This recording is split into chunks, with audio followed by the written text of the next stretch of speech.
अध्याय 1041। दक्षिण। अमेलिया को अचानक एहसास हुआ कि वह आखिरकार बच्ची नहीं है। उसने तुरंत उस पैसे के बारे में सोचा जो इससे उत्पन्न किया जा सकता था और जो कनेक्शन बढ़ाए जा सकते थे। वह तुरंत मान गई। उसके सहमत होने के बाद उसे अचानक लगा कि यह तरीका बुरा नहीं है। हालांकि संगीत के बारे में क्या ऐसा हो सकता है कि वह सिल्विया से मास्टर्स की हरकतों की नकल करने की योजना बना रही हो? यह सचमुच एक अच्छा विचार था।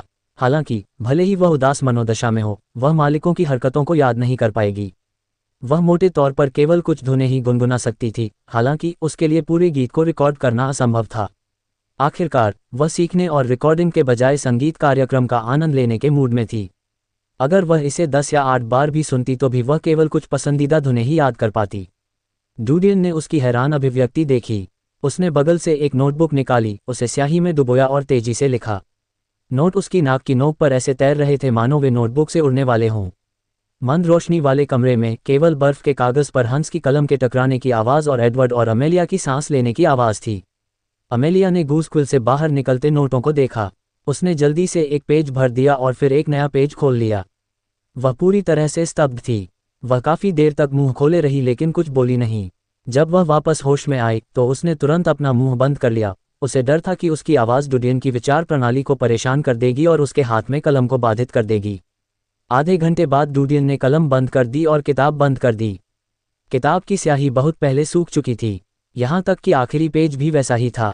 सूर्य जानवर के जादुई निशानों ने उसमें तापमान को नियंत्रित करने की क्षमता ला दी थी। जब उसने कागज़ को छुआ तो स्याही सूख चुकी थी। हालांकि कागज़ नहीं जलाया गया था, यह उसका नियंत्रण था। इस पर स्वयं विचार करें, इसका अधिकतम लाभ उठाएं। डूडियन ने किताब उसे सौंप दी। अमेलिया ने किताब दोनों हाथों से ले ली। वह झुकी और सिर हिलाया। उसने सुना कि डूडियन ने उसे पीछे हटने के लिए कहा। वह फिर झुकी और आदरपूर्वक विदा ली। फिर वह धीरे से कमरे से बाहर चली गई और दरवाज़ा बंद कर लिया। अमेलिया को लगा कि हवा सामान्य हो गई है। उसने गहरी सांस ली और धीरे से छोड़ी। जैसे ही वह कमरे से बाहर निकली, उसके कदम तेज और शांत थे। सीढ़ियों के सामने आकर उसने धीरे से किताब खोली। सबसे पहले किताब पर एक नाम लिखा था, चांदनी प्रेमी। सिल्विया में यह एक प्रसिद्ध आंदोलन था। लगभग सभी जोड़े जिनकी स्थितियां अच्छी थीं, वे इसे तब सुनते थे जब वे अपने प्यार का इजहार करते थे या जब उनकी पहली डेट होती थी। कुछ लोग चांदनी प्रेमी की भूमिका निभाने वाले रेस्तरां का चयन करेंगे क्योंकि उनके पास संगीत कार्यक्रम में जाने के लिए पैसे नहीं थे। उन्होंने उत्तम भोजन खाया और चांदनी प्रेमी की नकल सुनी। ये स्पष्ट था कि यह एक क्लासिक और व्यावसायिक आंदोलन था। अमेलिया की आंखें आश्चर्य से भरी थीं। उसने नहीं सोचा था कि डूडियन इस आंदोलन को याद कर सकता है। उसने इसे कई बार सुना था लेकिन इसे याद रखना उसके लिए लगभग असंभव था। उसने जल्दी जल्दी 7-8 पन्ने पलटे। ये सिल्विया का दूसरा आंदोलन और दूसरा प्रसिद्ध आंदोलन था। अमेलिया जल्दी से तीसरे और चौथे आंदोलन में वापस आ गई। क्या जब उसके पास करने के लिए कुछ नहीं है तो क्या वह शब्दकोश पढ़ेगा? अमेलिया आश्चर्यचकित थी। वह जानती थी कि उनका काम बहुत व्यस्त है और उनके पास मनोरंजन के लिए ज़्यादा समय नहीं है। अमेलिया नीचे गई और अपने दोस्तों का अभिवादन किया। वह जानती थी कि डूडियन ने उसे विशेष रूप से यह नहीं बताया कि इसे कैसे संचालित किया जाए। यह उसकी क्षमता की परीक्षा थी। अगर ये बात बन गई तो भविष्य में उन्हें एक अहम पद पर बिठाया जाएगा। कम से कम उसे न्यूज़ के विश्वासपात्र से पदोन्नत किया जाएगा। अगर वह सीधे डूडियन के साथ काम कर पाती तो उसकी स्थिति और भी अलग होती। हालांकि उसे डूडियन से सीधे संपर्क की उम्मीद नहीं थी। उसने न्यूज़ के साथ रहना पसंद किया। अगर वह इस आदमी को हर दिन देख सके तो यह और भी अच्छा होगा। ... अमेलिया को विदा करने के बाद डूडियन आराम करने के लिए कुर्सी के पीछे झुक गया। उसने एक ही बार में बहुत सारी हरकतें याद कर ली थीं। हालांकि उनकी याददाश्त फोटोग्राफिक मेमोरी के करीब थी, लेकिन मानव मस्तिष्क आखिरकार एक मानव मस्तिष्क था, मशीन नहीं, इसलिए वह 100% रिकॉर्ड नहीं बना सके। कई टुकड़ों को दोबारा याद करने से पहले उन्हें सोचने, याद करने और लगातार खोदने की जरूरत थी। जब आराम लगभग खत्म हो गया तो डूडियन ने एडवर्ड को बुलाया और पढ़ाना शुरू किया। उसने नए आविष्कार किए। एडवर्ड बहुत गंभीर था। आज उसे महसूस हुआ कि उसने अपने शिक्षक का विद्वत्तापूर्ण पक्ष देखा है। जटिल आविष्कारों के अलावा वह वास्तव में संगीत और कला के ऐसे कार्यों को भी जानते थे। इसके अलावा उनकी अपनी युद्ध शक्ति मजबूत थी। उन्हें लगा कि उनके शिक्षक 100 वर्षों में एक दुर्लभ प्रतिभा थे। वह अब तक मिले किसी भी व्यक्ति से अधिक बुद्धिमान था, इसलिए वह बहुत आदरणीय थे और बहुत ध्यान से सीखते थे। 2 दिन बाद डूडियन, न्यूज़, सगे और अन्य लोग फिर मिले। इस बार उनसे स्वामी बनने वाले पहले व्यक्ति को चुनने के लिए कहा गया। न्यूज़, सगे, बार्टन और अन्य लोग ये खबर सुनकर स्तब्ध रह गए। पहले डूडियन ने उन्हें सीधे नियुक्त किया था, लेकिन इस बार उन्हें खुद चुनने के लिए कहा गया। उन्हें इसकी आदत नहीं थी। हालांकि डूडियन के आदेश के तहत उन्होंने अंततः न्यूज़ को चुना। उन्होंने न्यूज़ को क्यों चुना, इसका कारण बहुत सरल था। वह सबसे लंबे समय तक डूडियन के साथ रहे थे। वह डूडियन का सबसे भरोसेमंद व्यक्ति था। वह डूडियन को धोखा नहीं देगा। वह उनमें से सबसे चतुर था। जब डूडियन चला गया था तब न्यूज़ ने डूडियन की छाया हल्की सी दिखाई थी। वह स्थिति को व्यवस्थित तरीके से नियंत्रित करने में सक्षम थे। उन्होंने कई लोगों को पीछे हटने में मदद की थी। अब बरगा की विशाल दीवार में उन्हें मजबूती से खड़े रहने की जरूरत थी। कई चीज़ों से बाहर निकलने के लिए एक स्मार्ट व्यक्ति की आवश्यकता होती है। न्यूज़ निस्संदेह वह व्यक्ति था जिसने सबसे महत्वपूर्ण चीज़ों में भाग लिया। यदि उसके पास उतनी ही ताकत होती तो कई चीज़ें संभालना आसान होता। डूडियन को इस नतीजे की उम्मीद थी। वह स्वयं न्यूज़ को लेकर सबसे अधिक आशावादी थे। हालांकि मैकॉन उनके बचपन के दोस्त थे और उन्होंने कई जीवन और मृत्यु परीक्षणों का अनुभव किया था। लेकिन मैकॉन का चरित्र समग्र स्थिति को नियंत्रित करने के लिए उपयुक्त नहीं था। कभी कभी वह आवेगी हो जाता था, उसे समग्र स्थिति के बारे में अच्छी जानकारी नहीं होती थी। इसके अलावा बार्टन बहुत शांत था। अवसर गंवाना आसान था। अरोरा बहुत छोटी थी। उनकी युद्ध प्रतिभा असाधारण रूप से उच्च थी, लेकिन प्रबंधन की दृष्टि से जनता को समझाना कठिन था। फिर न्यूज़, तुम्हें शिरक करने की जरूरत नहीं है। डूडियन ने एक निर्णय लिया। न्यूज़ ने अपना मुंह थोड़ा खोला और फूट फूट कर मुस्कुराए। वह डूडियन के चरित्र को जानता था। उन्हें विनम्र रहना पसंद नहीं था। डूडियन ने उसे एटलस दिया और उसे एक पौराणिक राक्षस चुनने के लिए कहा जो उसे पसंद हो। अतीत में न्यूज़ उसके पक्ष में एक परीक्षक था। अब न्यूज़ ने उसे परीक्षक बनने के लिए प्रशिक्षित किया था। इसके अलावा उसे अब जहर का परीक्षण करने के लिए उसकी मदद की आवश्यकता नहीं थी। वह उस जहर को भी पचा सकता था जो न्यूज़ को मार सकता था। नॉइस ने डूडियन की आंखों को देखा और समझ गया कि उसका क्या मतलब है। वह उन्हें कार्यभार संभालने देने के लिए तैयार थे। वह उत्साहित था, पछतावा था और थोड़ा दुखी भी था, लेकिन ये सब छिपा हुआ था। उसने एक गहरी सांस ली और पन्ने पलटे। जब उन्होंने प्रत्येक पौराणिक जादुई चिन्ह की क्षमता को देखा तो उनकी आंखें गंभीर थीं। उन्होंने अनुमान लगाया कि यह क्षमता उपयोग के लिए उपयुक्त थी। वह जानता था कि इस बार उसे सहायक योग्यता चुनने की जरूरत नहीं है। वह एक व्यापक क्षमता या बेहद मजबूत क्षमता का एक हिस्सा चाहता था। ये वाला, सोल सममनर। न्यूज़ ने एक पृष्ठ की ओर इशारा किया। डूडियन ने एक नज़र डाली। सोल सममनर को पौराणिक राक्षसों में 7वें स्थान पर रखा गया था। यह एक 3 सितारा पौराणिक राक्षस था। इसकी मुख्य क्षमता दुश्मन की आत्मा में हस्तक्षेप करना और शरीर की सुरक्षा को नज़रअंदाज करना था। इसके अलावा यह मृतकों की फुसफुसाहट सुन सकता था। ये मरे हुए के साथ संवाद कर सकता था। मरे हुए क्या थे? पुराने युग में विज्ञान की थोपी गई व्याख्या के अनुसार यह मानव शरीर में एक प्रकार की ऊर्जा थी।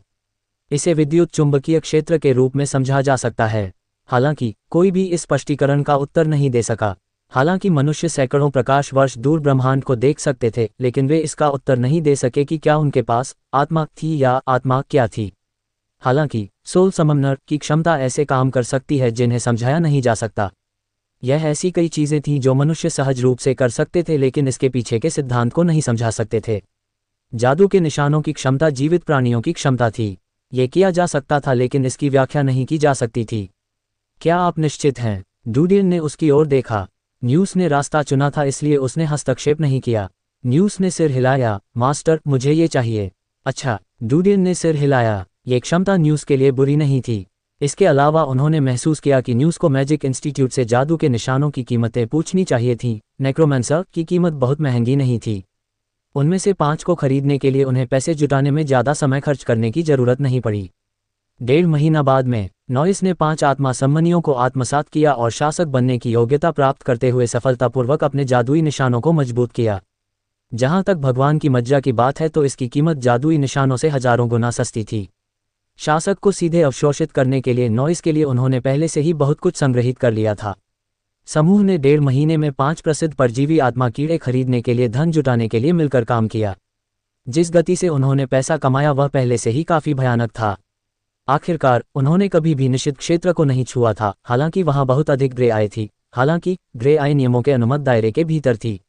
उदाहरण के लिए ग्लेडिएटर अरेना का दांव, एडवर्ड के जादू टोने की बिक्री, अमेलिया के आंदोलन की बिक्री, लेकिन उससे मुकर जाना, लेनदेन की रिकॉर्डिंग का उपयोग ब्लैकमेल करने और बड़ी मात्रा में मुआवजा प्राप्त करने के लिए, ये वास्तव में सिर्फ समय की बात थी। उसका बैंक हर जगह था। डूडियन ने एक ध्रुवीय बर्फ का कीड़ा निकाला और न्यूज़ को इसे अवशोषित करने में मदद की। जल्द ही न्यूज़ एक शासक से रसातल में कूद गया। अभी 1.5 महीना ही हुआ था। इस बिंदु पर डूडियन को राहत मिली। न्यूज़ की वर्तमान ताकत पिडेल और ब्लैक मैच को वश में करने के लिए पर्याप्त थी। वह पीछे हट सकता था और पीछे हट सकता था। हालांकि उनके जाने से पहले एक समस्या का समाधान करना था। वह ध्रुवीय बर्फ का कीड़ा था। उसने इन ध्रुवीय बर्फ के कीड़ों को न्यूज़ में छोड़ने की योजना बनाई। हालांकि ध्रुवीय बर्फ के कीड़ों की युद्ध शक्ति निचले रसातल के बराबर थी। यदि न्यूज़ का जादुई निशान एक सौर जानवर था जो ध्रुवीय बर्फ के कीड़ों को हरा सकता था, तो उसके लिए अवर रसातल की शक्ति का उपयोग करना संभव था। वह दर्जनों ध्रुवीय बर्फ के कीड़ों या यहाँ तक कि ध्रुवीय बर्फ के कीड़ों के राजा को भी अपने अधीन कर सकता था। युवा मास्टर, क्या आप जाने की योजना बना रहे हैं? रसातल में समा जाने के दूसरे दिन न्यूज़ ने डुडियन को पाया। उत्साह और उत्तेजना की एक रात के बाद उसे जाने का दुख महसूस हुआ। डुडियन ने न्यूज़ को देखा जो कार्यालय में आया था। उसने मन ही मन आह भरी। जो व्यक्ति सबसे लंबे समय तक उनका अनुसरण करता था, वह उन्हें अच्छी तरह से जानता था। हाँ, मैं युद्ध के परिणाम देखने के लिए दक्षिण जाने की योजना बना रहा हूँ। न्यूज़ चौंका। वह कहना चाहता था कि देखने के लिए कुछ भी नहीं है, लेकिन उसने तुरंत सोचा कि डुडियन बिना लाभ के कुछ नहीं करेगा। यह संभव था कि वह सिर्फ युद्ध देखने के लिए दक्षिण नहीं जाता। उसने आह भरते हुए कहा, युवा मास्टर, क्या ये बहुत खतरनाक नहीं है? मैं आपकी क्या मदद कर सकता हूँ? वह शक्तिहीन महसूस कर रहा था क्योंकि वह जानता था कि वह डुडियन को नहीं रख सकता। उनकी और अपनी देखभाल करने में मेरी मदद करें। डुडियन ने मुस्कुराते हुए कहा, खतरनाक चीज़ें करना सामान्य बात है। मुझे ऐसी चीज़ें करने की आदत नहीं है जो खतरनाक नहीं हैं। न्यूज़ का मुंह हिल गया। उन्हें लगा कि मजाक थोड़ा ठंडा है। 7 दिन बाद डुडियन ने बरगाह की विशाल दीवार को छोड़ दिया। उन्होंने न्यूज़, बाटन, सगे और अन्य को अलविदा कहा। न्यूज़ शेष 12 ध्रुवीय बर्फ के कीड़ों से निपटने का प्रभारी था। उसने ध्रुवीय बर्फ के कीड़ों के राजा को धधकती लौ वाले ताबूत में कैद कर दिया था। उन्होंने पाया कि ज्वाला प्रतिरोध के मामले में ध्रुवीय बर्फ कीड़ा राजा ध्रुवीय बर्फ कीड़ा जितना ही कमजोर था। ज्वाला ताबूत का तापमान पिंजरा बनाने के लिए काफ़ी अधिक था। एकमात्र परेशानी ये थी कि इसे बाहर नहीं निकाला जा सका। इसे हर समय भट्टी में जलाना जरूरी था। हालांकि डुडियन और न्यूज़ ने अन्य तैयारियां की थीं। यदि ध्रुवीय बर्फ कीड़ा राजा ताबूत से बाहर निकलता तो वह उस स्थान को विशाल दीवार के स्वामियों के सामने उजागर कर देता। भले ही वे तब ध्रुवीय बर्फ कीड़ा राजा को नहीं पकड़ सके, यह अनुमान लगाया गया था कि एक खूनी तूफान आएगा जो विशाल दीवार की शक्ति को बहुत कमजोर कर देगा। न्यूज़ और अन्य लोगों के लिए ऊपर उठना सुविधाजनक होगा। डुडियन एक बार फिर जंगल में अकेले यात्रा करने लगा। वह दक्षिण की ओर एक नई यात्रा पर निकलने लगा। डुडियन रास्ते में रुका और चल दिया। एक समय का खतरनाक रसातल क्षेत्र उसके सामने के जंगल से अलग नहीं था।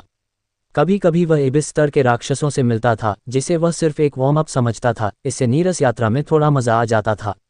डुडियन ने रास्ते में सर्वनाश के बाद के बहुत सारे दृश्य देखे। टूटे हुए नदी तटों पर मानव उत्पादों के अवशेष बचे थे। कभी कभी उसने तेज गति वाली रेलगाड़ियां देखीं जो सांपों की तरह दिखती थीं, लेकिन गाड़ियां पहले से ही टेढ़ी मेढ़ी थीं। वहां केवल कुछ मरे हुए लोग घूम रहे थे। 1 महीने बाद डुडियन दक्षिण आए। युद्ध के दक्षिणी देवता की दीवार पर पहुंचने से पहले उसने अपनी सर्वज्ञ धारणा के माध्यम से कुछ छिपे हुए सेंतरियों को देखा। वह चुपचाप चला गया, उन्हें हल किया और उनमें से मानचित्र और भोजन निकाल लिया। डुडियन को आश्चर्य हुआ कि मानचित्र में शेनलुओ साम्राज्य के आधे से अधिक हिस्से को कवर किया गया था। युद्ध के देवता की दक्षिणी दीवार मानचित्र का मूल थी। ये हजारों मील तक विकिरणित हुआ। उन्होंने पोल्गा की विशाल दीवार और अन्य 7 विशाल दीवारें भी देखीं। वहां 3 जादुई गड्ढे भी थे।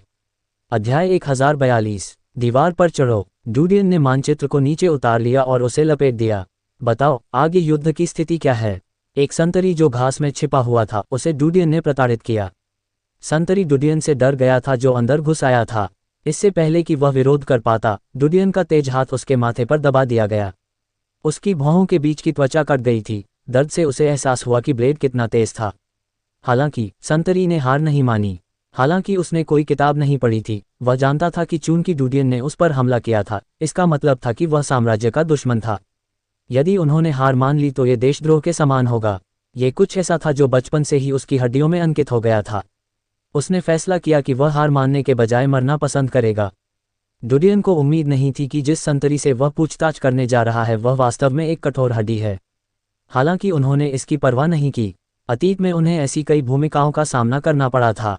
सेंटिनल को डुडियन के सामने घुटने टेकने में देर नहीं लगी। दर्द जो उसकी नसों में घुस गया। जब दर्द उसके सहन करने के लिए बहुत अधिक था तो उसके विश्वास ने इसे कम करने में कोई भूमिका नहीं निभाई। वास्तव में वह इस समय इसके बारे में पूरी तरह से भूल गया था। जल्द ही डुडियन ने सेंटिनल के मुंह से वह जानकारी प्राप्त कर ली जो वह चाहता था। उसने उस समय पर भरोसा किया जब प्रेरी ने उसे खूनी सेना के आगमन के बारे में बताया था ताकि यह निर्धारित किया जा सके कि उसने जो कहा वह सच था या गलत। स्थिति को समझने के बाद उसने सेंटिनल के अंगों को भी काट दिया और सेंटिनल को मुक्त कर दिया गया। उसकी हथेली के बीच से आग की लपटें निकली और सेंटिनल के शरीर से चिपक गईं। जल्द ही वह जल गया और मौके पर केवल जलने के निशान रह गए। प्रेरी के कपड़े किनारे पर करीने से रखे हुए थे। डूडियन ने अपना कवच उतार दिया और सेंटिनल की मानक वर्दी में बदल गया। साथ ही उसने अपने हाथों से अपने चेहरे की हड्डियों को भींच लिया। जहां तक उनके बालों के रंग की बात है तो वह इसे बदल नहीं सकते थे। सौभाग्य से सेंटिनल के पास एक सैन्य टोपी थी। उन्होंने अपने बालों को बस कट में कटवाया और मिलिट्री कैप लगाए। उसने सेंटिनल के लुक की नकल की और चट्टान में छिपकर रात होने का इंतजार करने लगा। रात में एक आकृति चुपचाप पास आए। डूडियन ने इसे पहले ही नोटिस कर लिया था लेकिन वह आगे नहीं बढ़ा। उसने आकृति को पास आते देखा। उसने चारों ओर देखा और चट्टान पर दस्तक दी। डूडियन ने चट्टान से बाहर निकलने के लिए कछुए के जादुई निशानों का इस्तेमाल किया। वह खड़ा हुआ और धीमी आवाज में बोला, तुम इतनी देर से क्यों आए? यह एक युवक था जिसकी उम्र 30 साल से भी कम थी। उसके चेहरे की त्वचा खुरदरी और काली थी। उसने डूडियन की बातें सुनी और उसे घूर कर देखा। अरे, मैंने रास्ते में पेशाब कर दिया। मुझे बस थोड़ी देर हो गई थी। डूडियन ने सूंघते हुए कहा, मैं वापस जा रहा हूँ। युवक ने अपना हाथ लहराया और तेजी से चट्टान में घुस गया। डूडियन की आंखें चमक उठीं जब उसने देखा कि कुछ भी उजागर नहीं हुआ है। वह घूमा और युवक की राह पर दौड़ा। जब वह अपनी दृष्टि के अंत तक पहुंच गया तो उसने अपना मार्गदर्शन करने के लिए युवक द्वारा छोड़ी गई गंध का उपयोग किया। युवक द्वारा छोड़ी गई गंध बहुत हल्की थी, लेकिन जमीन पर उथले निशान थे। एक शिकारी के रूप में वह इसे उससे छिपा नहीं सका। आधे घंटे के बाद वह घाटी के पीछे एक घाटी में आया। युद्ध की ऊंची दीवार हल्की सी दिखाई दे रही थी। चांद और तारों के नीचे ये स्वर्ग और पृथ्वी पर बसे एक विशाल काले जानवर की तरह था। यह अत्याचार से भरा था। यहाँ ये युद्ध दीवार के देवता के करीब था। डूडियन की नज़र घाटी पर पड़ी। उसकी आंखों में सुनहरी रोशनी चमक उठी। उसने देखा कि घाटी में एक भूमिगत संरचना थी। यह कोई सुसज्जित भूमिगत आधार नहीं बल्कि एक बहुत ही साधारण भूमिगत गुफा थी। गुफा में 7 या 8 आकृतियां रहती थीं। कुछ सो रहे थे, कुछ बातें कर रहे थे और कुछ लघु पत्रिकाएं पढ़ने में व्यस्त थे। मिल गया। उसकी अंधेरी आंखों में शांति और उदासीनता थी। डूडियन ने अपनी संतरी वर्दी उतार दी और रात में नग्न खड़ा हो गया। हवा चली और उसके शरीर पर कीलें लुढ़क गईं। वह तेजी से घाटी में चला गया। 10 मिनट बाद घाटी से एक आकृति धीरे धीरे बाहर आई। उसका आधा सीना खून से सना हुआ था। उसके हाथ में शुद्ध पानी की बाल्टी थी। उसने उसे उठाया और अपने सिर पर डाला। उसने पानी को जमीन पर वाष्पित कर दिया। वह फौजी वर्दी उठाए और पहन ली। फिर वह मध्यम गति से युद्ध दीवार के देवता की दिशा की ओर बढ़ा। वह प्रेरी से प्रेरी की वैकल्पिक स्थिति के बारे में जानकारी प्राप्त करने में सक्षम नहीं था। उसने सोचा था कि प्रेरी युद्ध के देवता की दीवार पर रहते थे। उसे उम्मीद नहीं थी कि वे पास की एक छिपी हुई घाटी में थे। हालांकि किसी को युद्ध की दीवार के देवता को सूचना देनी पड़ी। डूडियन युद्ध के देवता दीवार के सामने आ गया। उसने सेंटिनल वर्दी की भीतरी परत निकाली और सीटी बजा दी। वाह! कुछ ही मिनटों से भी कम समय में युद्ध के देवता के पास से एक आकृति उड़कर नीचे आए। उसकी पीठ पर पक्षियों के विशाल पंखों का एक जोड़ा था। वह एक देवदूत की तरह लग रहा था। क्या बात है! वह आदमी तब रुका जब वह डूडियन के सिर से 4 या 5 मीटर ऊपर था। डूडियन को उसकी ओर देखना पड़ा। क्या कोई राक्षस हमला है? हालांकि उनका मुख्य कर्तव्य लोगों को उनके पास आने से रोकना था। ज्यादातर मामलों में कोई भी इतना मूर्ख नहीं होगा कि अकेले युद्ध के देवता पर हमला कर सके जब तक कि वे साम्राज्य में दुष्ट विधर्मी न हों। डूडियन ने तुरंत कहा, किसी ने हम पर हमला किया। ये लोग हैं। युवक की आंखें गंभीरता से भरी थीं। उसने देखा कि डूडियन झूठ नहीं बोल रहा था। उसने झूठ बोलने की हिम्मत नहीं की। उसने एक पल के लिए सोचा और पूछा, कितने लोग भाग गए हैं? मुझे नहीं पता। जब मैं वापस गया तो मैंने देखा कि हर कोई मर चुका था, लेकिन उनके घाव राक्षसों के कारण नहीं थे। डूडियन ने तुरंत कहा। युवक ने भौहें सिकोड़ लीं। उसने इसे अपनी आंखों से नहीं देखा। उसका मानना था कि हालांकि दूसरा सिर्फ एक संतरी था लेकिन यह गलत नहीं होना चाहिए। मेरे साथ आओ। उसने डूडियन का कंधा पकड़ा और उसे युद्ध के देवता की दीवार के पास ले गया। मैं तुम्हें ब्रिगेड कमांडर के पास ले जाऊंगा। उसे विवरण बताओ, युवक ने ठंडे स्वर में कहा। डूडियन की आंखें युद्ध के देवता की दीवार के दृश्य पर आकर्षित हुईं। उन्होंने ब्लडथॉर्न आर्मी जैसे 2 या 3 विशाल अंतरिक्ष यान देखे थे। हालांकि उस पर ब्लडथॉर्न किंग का बैज नहीं बल्कि एक रक्तलाल ऊर्ध्वाधर पुतली अंकित थी। ये बहुत अजीब था। इसके अलावा सैकड़ों से अधिक छोटे हवाई जहाज थे जिनमें 4 या 5 लोग सवार थे। इसके अलावा डूडियन ने छोटे लड़ाकू विमान भी देखे जो लगभग पुराने जमाने के जैसे ही थे। वहां यात्री विमानों के साथ साथ बॉक्स जैसी काली चौकोर वस्तुएं भी थीं जो बड़े कार्गो बक्से की तरह दिखती थीं। डुडियन यहां प्रदर्शित तकनीक से हैरान रह गए। हालांकि उसे इसकी उम्मीद थी, फिर भी वह इसे अपनी आंखों से देखकर थोड़ा आश्चर्यचकित हुआ। विशेष रूप से उन्होंने 7 या 8 मीटर व्यास वाले कई बड़े सफ़ेद बर्तन देखे। यह एक रेडियो टेलीस्कोप की तरह था, लेकिन उसे नहीं पता था कि यह टेलीस्कोप है या वायरलेस सिग्नल रिसीवर। पूर्वी दीवार पर ऐसी कोई चीज़ नहीं थी। क्या ऐसा हो सकता है कि इसे इतने कम समय में बनाया गया हो? यह असंभव है। अगर प्रौद्योगिकी का विस्फोट होता है तो भी कुछ वर्षों में इतनी तेजी से विकसित होना असंभव होगा। क्या आपका मतलब है कि उपकरण का उपयोग मुख्य रूप से दक्षिण में विशाल विदेशी जाति से निपटने के लिए किया जाता है? डुडियन की आंखें संदेह से भर गईं। उसने तुरंत इसके बारे में सोचा। पूर्व में विदेशी जातियां उड़ सकती थीं। पूर्व में लड़ाके अधिक युद्ध शक्ति का प्रदर्शन नहीं कर पाएंगे। आखिरकार आपदा के बाद विकास के युग में मनुष्यों की ताकत मशीनों की तुलना में अधिक मजबूत थी। डुडियन ने अनुमान लगाया, अगर ऐसा है तो दक्षिण में विदेशी नस्लें उड़ नहीं पाएंगी। इधर उधर मत देखो। जो युवक आगे बढ़ रहा था वह चिल्लाया, हम यहाँ हैं। याद करो तुमने क्या देखा। मैं ब्रिगेड कमांडर को रिपोर्ट करूंगा। डुडियन ने सिर हिलाया। युवक तंबू में गया और कुछ देर बाद बाहर आ गया। वह डुडियन पर चिल्लाया, अंदर जाओ। उसने तंबू का पर्दा उठा दिया। डुडियन बहुत सतर्क था। वह तंबू में चला गया और रेत की मेज के सामने वर्दी पहने एक महिला को खड़ा देखा। वह तमतमा रही थी। उसके सुनहरे बाल, नाजुक गाल और ऊंची भौहें थीं। वह थोड़ी वीर लग रही थी। अध्याय 1043। Staff sergeant Ryan Dudian. Brigade commander. Dudian ने पुकारने की पहल की, लेकिन बहुत अधिक सम्मान और विनम्रता नहीं दिखाए। महिला की नज़रें रेत की मेज से हट गईं और डुडियन की ओर देखने लगीं। उसने देखा कि डुडियन न तो दास था और न ही दबंग था। वह कुछ अहंकारी लग रहा था। वह थोड़ी सी भौहें सिकोड़ने से खुद को नहीं रोक सकी। मैंने सुना है कि आपकी संतरी पोस्ट पर हमला किया गया था। स्थिति क्या है? मुझे विस्तार से बताओ। डुडियन ने थोड़ा सिर हिलाया और अपनी पिछली योजना का विवरण बताया। यह इतना छोटा था कि उसे पैरों के निशानों को देखना और अनुमान लगाना पड़ा। इसके अलावा उन्होंने अपना कुछ निर्णय जोड़ा। दुश्मन के हमले का समय मेरी शिफ्ट के दौरान आधे घंटे का था। आधे घंटे में मैंने उन सभी को मार डाला। कम से कम ये रसातल की शक्ति थी। इसके अलावा यह एक तेज हमला था। दुश्मन ने कोई निशान नहीं छिपाया, जिसका मतलब है कि वे जल्दी में चले गए। बेशक ये भी संभव है कि उन्होंने हमें फंसाने के लिए या हमें गलत दिशा में ले जाने के लिए जानबूझकर इन निशानों में सुराग छोड़ा हो। परीना की उदासीन आंखों में प्रकाश की किरण चमक उठी। आरंभिक उदासीनता से लेकर थोड़ी गंभीर नज़र तक उसने इस युवक को आकार दिया जो बात करता रहा। उसकी सुंदर शक्ल सूरत और उसके बोलने के स्वभाव के अलावा उसकी पहली धारणा ये थी कि संतरी बहुत अच्छा और उत्कृष्ट था। मुझे पता है। परलीना ने डुडियन की बात खत्म होने का इंतजार किया। जांच टीम भी आपके द्वारा कही गई बातों पर विचार करेगी। मुझे और अधिक बताने की कोई आवश्यकता नहीं है। डुडियन एक पल के लिए चौंक गया। वह कड़वाहट से मुस्कुराया, मुझे पता है। उसने उसके पीछे रेत की मेज पर नजर डाली। वहां एक पहाड़ी घाटी थी। पहाड़ ऊंचे और नीचे थे। बीच में एक घुमावदार नदी थी। 2 चोटियों के शीर्ष पर 2 हरे झंडे थे। रेत तालिका के नियमों के अनुसार वे सहयोगी थे। उनके सामने 4-5 पहाड़ थे। वहां लाल और काले शतरंज के मोहरे थे। जाहिर है, लाल दुश्मन का प्रतिनिधित्व करता था जबकि काला अज्ञात क्षेत्र का प्रतिनिधित्व करता था। डुडियन की आंखों में बदलाव महसूस करते ही परलीना ने भौहें चढ़ा लीं। क्या आप समझे? उसकी आवाज़ असंतोष की झलक के साथ ठंडी थी। आखिरकार रेत की मेज उनके सामने युद्ध के मैदान का नक्शा थी। यह कोई ऐसी चीज नहीं थी जिसे कोई संतरी छू सके। यदि डुडियन ने उस पर अच्छा प्रभाव नहीं डाला होता तो उसने उसे बाहर निकलने के लिए कहा होता। डुडियन ने विनम्रता से कहा, लेकिन वह नहीं चाहता था कि वह ये सोचे कि वह विनम्र हो रहा है। उन्होंने आगे कहा, अगर यह मैं होता तो मैं पानी से हमला करना चुनता। पानी? पार्लिना खर्राटे लेने के अलावा कुछ नहीं कर सकी। उसका चेहरा ठंडा पड़ गया। डुडियन ने उस पर जो अच्छा प्रभाव डाला था वह इस क्षण नष्ट हो गया। आप बाहर जा सकते हैं। वह मुड़ी और डुडियन की ओर नहीं देखा। पानी से हमला, यह आइडिया वाकई चौंकाने वाला था। यदि इसे किसी सैन्य कर्मचारी अधिकारी द्वारा सामने रखा जाता तो यह उसकी जिज्ञासा जगाता। लेकिन एक संतरी ने ऐसी बेतुकी बातें कहीं, लेकिन उसे इसमें कोई दिलचस्पी नहीं थी। जलमार्ग यहाँ एक मृत अंत के समान थे।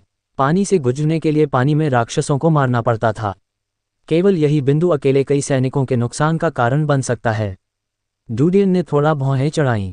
उसने यह नहीं सोचा था कि इस महिला का धैर्य इतना बुरा था। दूसरे शब्दों में, उसकी पहचान उसे बिल्कुल भी धैर्यवान नहीं बना सकी। वह केवल अपने विचारों को जल्दी और संक्षेप में व्यक्त कर सका। ऐसा लगता है कि पानी के हमले में बड़ी संख्या में सैनिक हो जाएंगे। इसके अलावा हमले से दुश्मन का ध्यान आकर्षित होगा। वे पानी में फंस जाएंगे और कुत्तों को हरा देंगे। लेकिन दूसरी ओर लाभ भी हैं। परलीना को उम्मीद नहीं थी कि डूडियन उसे विदा करने के बाद बोलने की हिम्मत करेगा। जब उसने डूडियन के अंतिम शब्द सुने तो वह क्रोधित होने ही वाली थी। वह भौहें सिकोड़ने के अलावा कुछ नहीं कर सकी। उसका कहना था कि डूडियन की पिछली बातें बिल्कुल सही थी, उसने उसे पानी के हमले की कमजोरी के बारे में बताया था। ये स्पष्ट था कि उन्होंने यह विचार यूं ही सामने नहीं रखा। अंतिम शब्दों ने सफलतापूर्वक उसकी जिज्ञासा जगा दी थी। क्या फायदा? परलीना ने पूछा। डूडियन को राहत मिली। दुश्मन हमसे पानी से हमला करने की उम्मीद नहीं करेगा। मेरा इरादा पानी से हमला करने का नहीं बल्कि पानी से था। पानी के अंदर? परलीना चौंक गई। ऐसा लगा मानो उसके मन में कुछ फूट पड़ा हो। वह अचानक उठी और उत्साहित लग रही थी। डूडियन के अनुस्मारक से ही उसने कई विचार सोचे थे, उसे लगा कि यह विचार बहुत व्यवहार्य था। डूडियन ने परलीना के टिमटिमाते चेहरे की ओर देखा। उसने कुछ नहीं कहा लेकिन चुपचाप उसके पीछे खड़ा रहा। 10 मिनट बाद परलीना जागती दिखी। वह रेत की मेज के पास आए और डूडियन की ओर देखा। ताली बजाते हुए उसकी आंखें चमक उठी। अच्छा विचार है। डूडियन ने उसकी खुशी का फायदा उठाते हुए उसे अपने अस्तित्व की याद दिलाई। बधाई हो ब्रिगेड कमांडर। परलीना ने डूडियन की ओर देखा जो न तो दास था और न ही दबंग था। उसे लगा कि संतरी आंखों को अच्छा लग रहा है। वह मुस्कुराई। आपका विचार बहुत अच्छा है। संभावना है कि यह काम करेगा। आपका नाम क्या है? डूडियन को राहत मिली। मेरा नाम रयान डू है। रयान परिवार का उपनाम था सिल्विया। Ryan do. परलीना ने इसे पढ़ा और सिर हिलाया। ठीक है, अब से आप मेरे साथ काम करेंगे। कैसा रहेगा? डूडियन का चेहरा खुशी से भरा था। धन्यवाद ब्रिगेड कमांडर। परलीना मुस्कुराए और अचानक पिछले मामले के बारे में सोचा। मैं स्थिति की जांच करने के लिए एक जांच दल भेजूंगी। मैं ये सुनिश्चित करूंगी कि आपके दोस्त शांति से मरें। डूडियन का चेहरा गंभीर था। उसकी आंखों में थोड़ा सा भाव था। उसने अपने दांत भींच लिए और गंभीरता से कहा, धन्यवाद ब्रिगेड कमांडर। ये वाक्य बेहद भारी था, जैसे कि उसने अपनी सारी ताकत लगा दी हो। परलीना डूडियन की कृतज्ञता से बहुत संतुष्ट थी। उसने मेज पर रखी घंटी उठाई और उसे धीरे से हिलाया। एक हवलदार जो तंबू के बाहर इंतजार कर रहा था अंदर आया। उसे अपने कपड़े बदलने के लिए ले जाओ। उसे सार्जेंट की वर्दी का एक सेट दो। परलीना ने सार्जेंट को आदेश दिया। वह डूडियन की ओर मुड़ी। तुम्हारे पास कोई योग्यता नहीं है। मैं तुम्हें केवल सार्जेंट का पद दे सकती हूँ। ये लड़ाई खत्म होने और युद्ध जीतने के बाद आपका नाम योग्यता सूची में होगा। मैं तुम्हें अपने पक्ष में पदोन्नत करने के लिए उच्च अधिकारियों के पास आवेदन करूंगी। डूडियन प्रभावित हुए। धन्यवाद ब्रिगेड कमांडर। ये तीसरी बार था जब उन्होंने वही बात कही थी, लेकिन संदर्भ अलग था। परलीना मुस्कुराए और डूडियन को वापस लेने के लिए सार्जेंट की ओर हाथ हिलाया। सार्जेंट ने अजीब भाव से डूडियन की ओर देखा। उसे उम्मीद नहीं थी कि एक संतरी पलक झपकते ही हवलदार बन जाएगा। उनका पद डूडियन जितना ऊंचा था। तंबू छोड़ने के बाद डूडियन को सैन्य वर्दी का नेतृत्व करने और सार्जेंट की पहचान दर्ज करने के लिए सार्जेंट द्वारा नेतृत्व किया गया था। वह जानता था कि वह अस्थायी रूप से युद्ध के देवता में निहित था ताकि वह व्यक्तिगत रूप से युद्ध में भाग ले सके। इसके अलावा वह तोप का चारा नहीं था। जब तक कोई विशेष आपात स्थिति न हो, वह व्यक्तिगत रूप से युद्ध में भाग नहीं लेंगे। उनके लिए ट्रोल्स पर नजर रखना सुविधाजनक होगा। आखिरकार उसे अभी तक स्थिति का पता नहीं चला था। ट्रोल्स की दुनिया में घुसना बहुत लापरवाही थी। अध्याय 1044। एकीकरण। ये कैप्टन मॉस का शिविर है। ये कैप्टन हेंड्रो का शिविर है। सार्जेंट डूडियन को ब्रिगेड कमांडर के शिविर के चारों ओर ले गया। उसने डूडियन को बड़े लोगों के आवासों और क्षेत्रों के बारे में बताया ताकि वह गलती से अतिक्रमण न कर सके। अंत में सार्जेंट डूडियन को युद्ध के देवता के किनारे तंबू के एक समूह में ले आया। ये प्लाटून कमांडर का शिविर है। मैं तुम्हें उसे देखने के लिए ले जाऊंगा। ब्रिगेड कमांडर ने यह नहीं बताया कि तुम्हें किस प्लाटून कमांडर को सौंपा जाएगा। उन्होंने डूडियन की हैरान अभिव्यक्ति देखी। उन्होंने समझाया, प्लाटून कमांडर ब्रिगेड कमांडर का भरोसेमंद सहयोगी है। वह सीधे उसकी सैन्य शक्ति के अधीन है। हालांकि वह केवल एक प्लाटून कमांडर है, लेकिन उसकी स्थिति अन्य कंपनी कमांडरों की तुलना में अधिक है। यहाँ तक कि 8 रेजिमेंटल कमांडर भी उसके प्रति विनम्र होंगे। इसलिए आपको जल्दबाजी नहीं करनी चाहिए। आपको अच्छा प्रदर्शन करना चाहिए। अपनी वर्तमान रैंक के साथ यदि आप अच्छा प्रदर्शन करते हैं तो आप जल्द ही डिप्टी प्लाटून कमांडर बन जाएंगे। डूडियन ने देखा कि वह गंभीर था। मुझे बताने के लिए धन्यवाद। क्या मैं आपका नाम जान सकता हूँ? सार्जेंट हंसा। मेरा नाम लेन है। मैं बस तुम्हें खुश करने की कोशिश कर रहा हूँ। जब तुम पदोन्नत हो जाओ तो अपने भाई को मत भूलना। नहीं नहीं, मैं आपके अच्छे शब्दों पर भरोसा कर रहा हूँ, डूडियन ने तुरंत कहा। डूडियन और लेन तंबू से घिरे शिविर में दाखिल हुए। उन्होंने खुली जगह पर कुछ भारी भरकम आकृतियां बैठी देखीं। डेरे के मध्य में 2 बलवान व्यक्ति थे। दोनों के मुख लाल थे। उनके माथे की नसें उभरी हुई थीं। टकराना। उनमें से एक अब और नहीं टिक सका। उसके हाथ का पिछला भाग नीचे दबा हुआ था। हाँ, चलो भी, पैसा। विजेता हंसा। हारने वाले का चेहरा काला पड़ गया था। वह पैसे मांगने ही वाला था कि तभी उसकी नज़र डुडियन और लेन पर पड़ी। वह चिल्लाया, तुम कौन हो? तुम यहाँ क्या कर रहे हो? विजेता ने अपना सिर घुमा लिया। ऐसा लग रहा था कि वह लेन को पहचान रहा है। उसने डुडियन की ओर देखा जो लेन के बगल में था। उसने अपना सिर घुमाया और हारने वाले की ओर देखकर मुस्कुराया, चलो, उनका तुमसे कोई लेना देना नहीं है, भुगतान करो। आदमी के मुंह का कोना हिल गया। उसने अनिच्छा से अपनी जेब से कुछ सोने के सिक्के निकाले और उसकी ओर फेंक दिए। भूरे आदमी ने सोने के सिक्के हटाते हुए मुस्कुराया। वह मुड़ा और लेन की ओर देखा, क्या आप प्लाटून लीडर फेट की तलाश कर रहे हैं? वह कौन है? वह नया है, उसे आपको सौंपा गया है। लेन हंसे, उसने फिर से पैसा जीता है। यह आज रात मेरी दावत है। चलो, मैं अपने पैसे से खुश हूँ। यह आपका उपहार है। हट्टा कट्टा आदमी डुडियन को ऊपर से नीचे तक देखते हुए मुस्कुराया, हेलो, मेरा नाम गुली है। तुम्हारा नाम क्या है? रयान डुडियन, कृपया मेरा ख्याल रखें। डुडियन मुस्कुराया। गुली ने सिर हिलाया और पलकें झपकाईं, क्या आप खेलने में रुचि रखते हैं? लेन ने खराब स्वर में कहा, वह भी आया और आप उसे धमका रहे हैं। आप कैप्टन फेट के साथ क्यों नहीं खेलते? कौन राक्षसों के साथ खेलने की हिम्मत करता है? गुली फुसफुसाए और अपने कंधे उचकाए, मैं बस उसके साथ खेल रहा हूँ। मैं उसे कैसे धमका सकता हूँ? शायद मैं उसे हरा नहीं सकता। भूल जाओ। लेन अपनी आंखें घुमाए बिना नहीं रह सका। कौन नहीं जानता कि आपके जादू के निशान ताकत पर आधारित हैं। आप लंबी कूद में उसका मुकाबला क्यों नहीं करते? ये ठीक है, मैं उसके साथ खेलूंगा। डुडियन बोला। लेन उसकी मदद करने के लिए काफी दयालु था। वह नहीं चाहता था कि वह बहुत अधिक मदद करे। अच्छा, तुम में हिम्मत है। गुली हंसे और डुडियन को थम्स अप दिया। मुट्ठी भर 5 सोने के सिक्कों के बारे में क्या ख्याल है, भाई? कोई बात नहीं। डुडियन ने सिर हिलाया। लेन ने देखा कि डुडियन सहमत हो गया था। वह उसे मना नहीं सका लेकिन असहाय दिख रहा था। जो आदमी पहले हार गया था वह भी ऊपर आ गया। उसने डुडियन की आकृति को देखा और अपना सिर हिलाया, बदकिस्मत बच्चे, ये बेवकूफ़ डाली बहुत सस्ती है। डुडियन का फिगर सुगठित था। उसकी छाती में उसकी छाती की मांसपेशियों और पेट की मांसपेशियों की रूपरेखा थी। लेकिन गुली की तुलना में, जो एक गठीला आदमी था, वह कमजोर दिखता था। ये स्पष्ट था कि वह कोई ताकत वाला जादुई चिन्ह नहीं था। आओ। गुली ने 5 सोने के सिक्के निकाले और उन्हें धातु की मेज पर रख दिया। उसने अपना हाथ फैलाया। डुडियन ने भी अपना हाथ बढ़ाया और उनसे हाथ मिलाया। हारने वाले व्यक्ति ने अपने हाथों और कलाइयों को लपेटने के लिए मेज पर रखी लोहे की जंजीरों का इस्तेमाल किया। तुम्हारे सोने के सिक्के कहाँ हैं? गुली ने भौहें चढ़ा दी क्योंकि उसने देखा कि डुडियन भुगतान नहीं करने जा रहा था। डुडियन मुस्कुराए और अपने सफ़ेद दांत दिखाए, मैं जीतूंगा। गुली स्तब्ध रह गया और जोर से हंसा। लेन और वह हट्टा कट्टा आदमी अवाक रह गए क्योंकि उन्हें उम्मीद नहीं थी कि डुडियन इतना आश्वस्त होगा। ठीक है, आप वैसे भी यहाँ हैं। मुझे डर नहीं है कि आप अपने शब्दों से पीछे हट जाएंगे। गुली ने इस बात पर जोर नहीं दिया कि डुडियन उन्हें भुगतान करें। 5 सोने के सिक्के बस एक छोटी राशि थी। शुरू करो, चिल्लाने में मेरी मदद करें। गुची ने कहा। उस हटे कट्टे आदमी ने अपनी मुट्ठियां भींच लीं और चिल्लाया, शुरू करो। धमाका। गुची का हाथ मेज पर दबते ही धातु की मेज थोड़ी हिल गई। लेन और बर्ली मैन की आंखें चौड़ी हो गईं। गुची भी दंग रह गई। उसे ऐसा महसूस हुआ जैसे वह सपने में था। वह अपनी ताकत लगाने से पहले ही नीचे क्यों गिर गया। धन्यवाद। गुली के सामने 5 सोने के सिक्के लेते हुए डुडियन मुस्कुराया। गुली ने तुरंत कहा, नहीं, इसका कोई महत्व नहीं है। इसकी गिनती कैसे नहीं हो सकती? जो आदमी लड़ाई देख रहा था उसने तुरंत उसे टोकते हुए कहा, अगर इसकी गिनती नहीं है तो मेरा पिछला भी नहीं गिना जाएगा। गुली थोड़ा अवाक था लेकिन वह जानता था कि वह गलत था। वह थोड़ा उदास था। ठीक है, मैं लापरवाह था। चलो एक और दौर होता है। एक राउंड काफ़ी है। लेन ने तुरंत मना लिया। गुली झिझके। अगर वह जिद करता रहा तो ये कुछ ज़्यादा ही होगा। उसका इरादा डुडियन को धमकाने का नहीं था। वह इतना मूर्ख नहीं था कि बिना किसी कारण के दूसरों को ठेस पहुंचाए।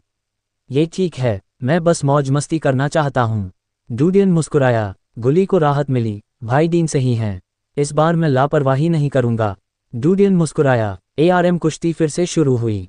गुली के हाथ का पिछला हिस्सा धातु की मेज से दबा हुआ था। वह स्तब्ध रह गया। उसका खुरदुरा चेहरा थोड़ा लाल और गर्म था। उनके लिए बोलना मुश्किल हो गया था। लेन और बड़े आदमी ने स्थिति देखी और हंसे। भाई डीन, मैं तैयार नहीं हूं। गुली ने शर्मिंदगी में कहा। डुडियन हंसे, तो फिर आओ, लेकिन पहले मुझे पैसे दो। गुली को राहत मिली। उसने अपनी जेब से 10 सोने के सिक्के निकाले और 5 डुडियन को दिए। उसने मेज पर 5 रखे। अगर तुम जीत गए तो मैं तुम्हें 5 और दूंगा। ठीक है। डूडियन ने उत्तर दिया। गूली थोड़ा दब गया था। उसने अपने दिल में दांत भींच लिए। जब वह हट्टा कट्टा आदमी शुरू करो फिर से चिल्लाने को तैयार हुआ तो उसकी हथेली थोड़ी सी उभरी। उसने छुप छुप कर ताकत लगाई। जब शब्द शुरू होता है तो उसकी बांह ने तेजी से ताकत लगाई और उसकी बांह की मांसपेशियां उभर गईं। वह गुप्त रूप से खुश था कि आखिरकार उसने ताकत लगा दी। धमाका! गूली का दिल खुशी से भर गया। उसके हाथ का पिछला हिस्सा अचानक धातु की मेज से टकराया। गूली का मुंह थोड़ा खुला और उसकी आंखें थोड़ी सुस्त थीं। हा। उसके बगल वाला आदमी अत्यधिक हंसा।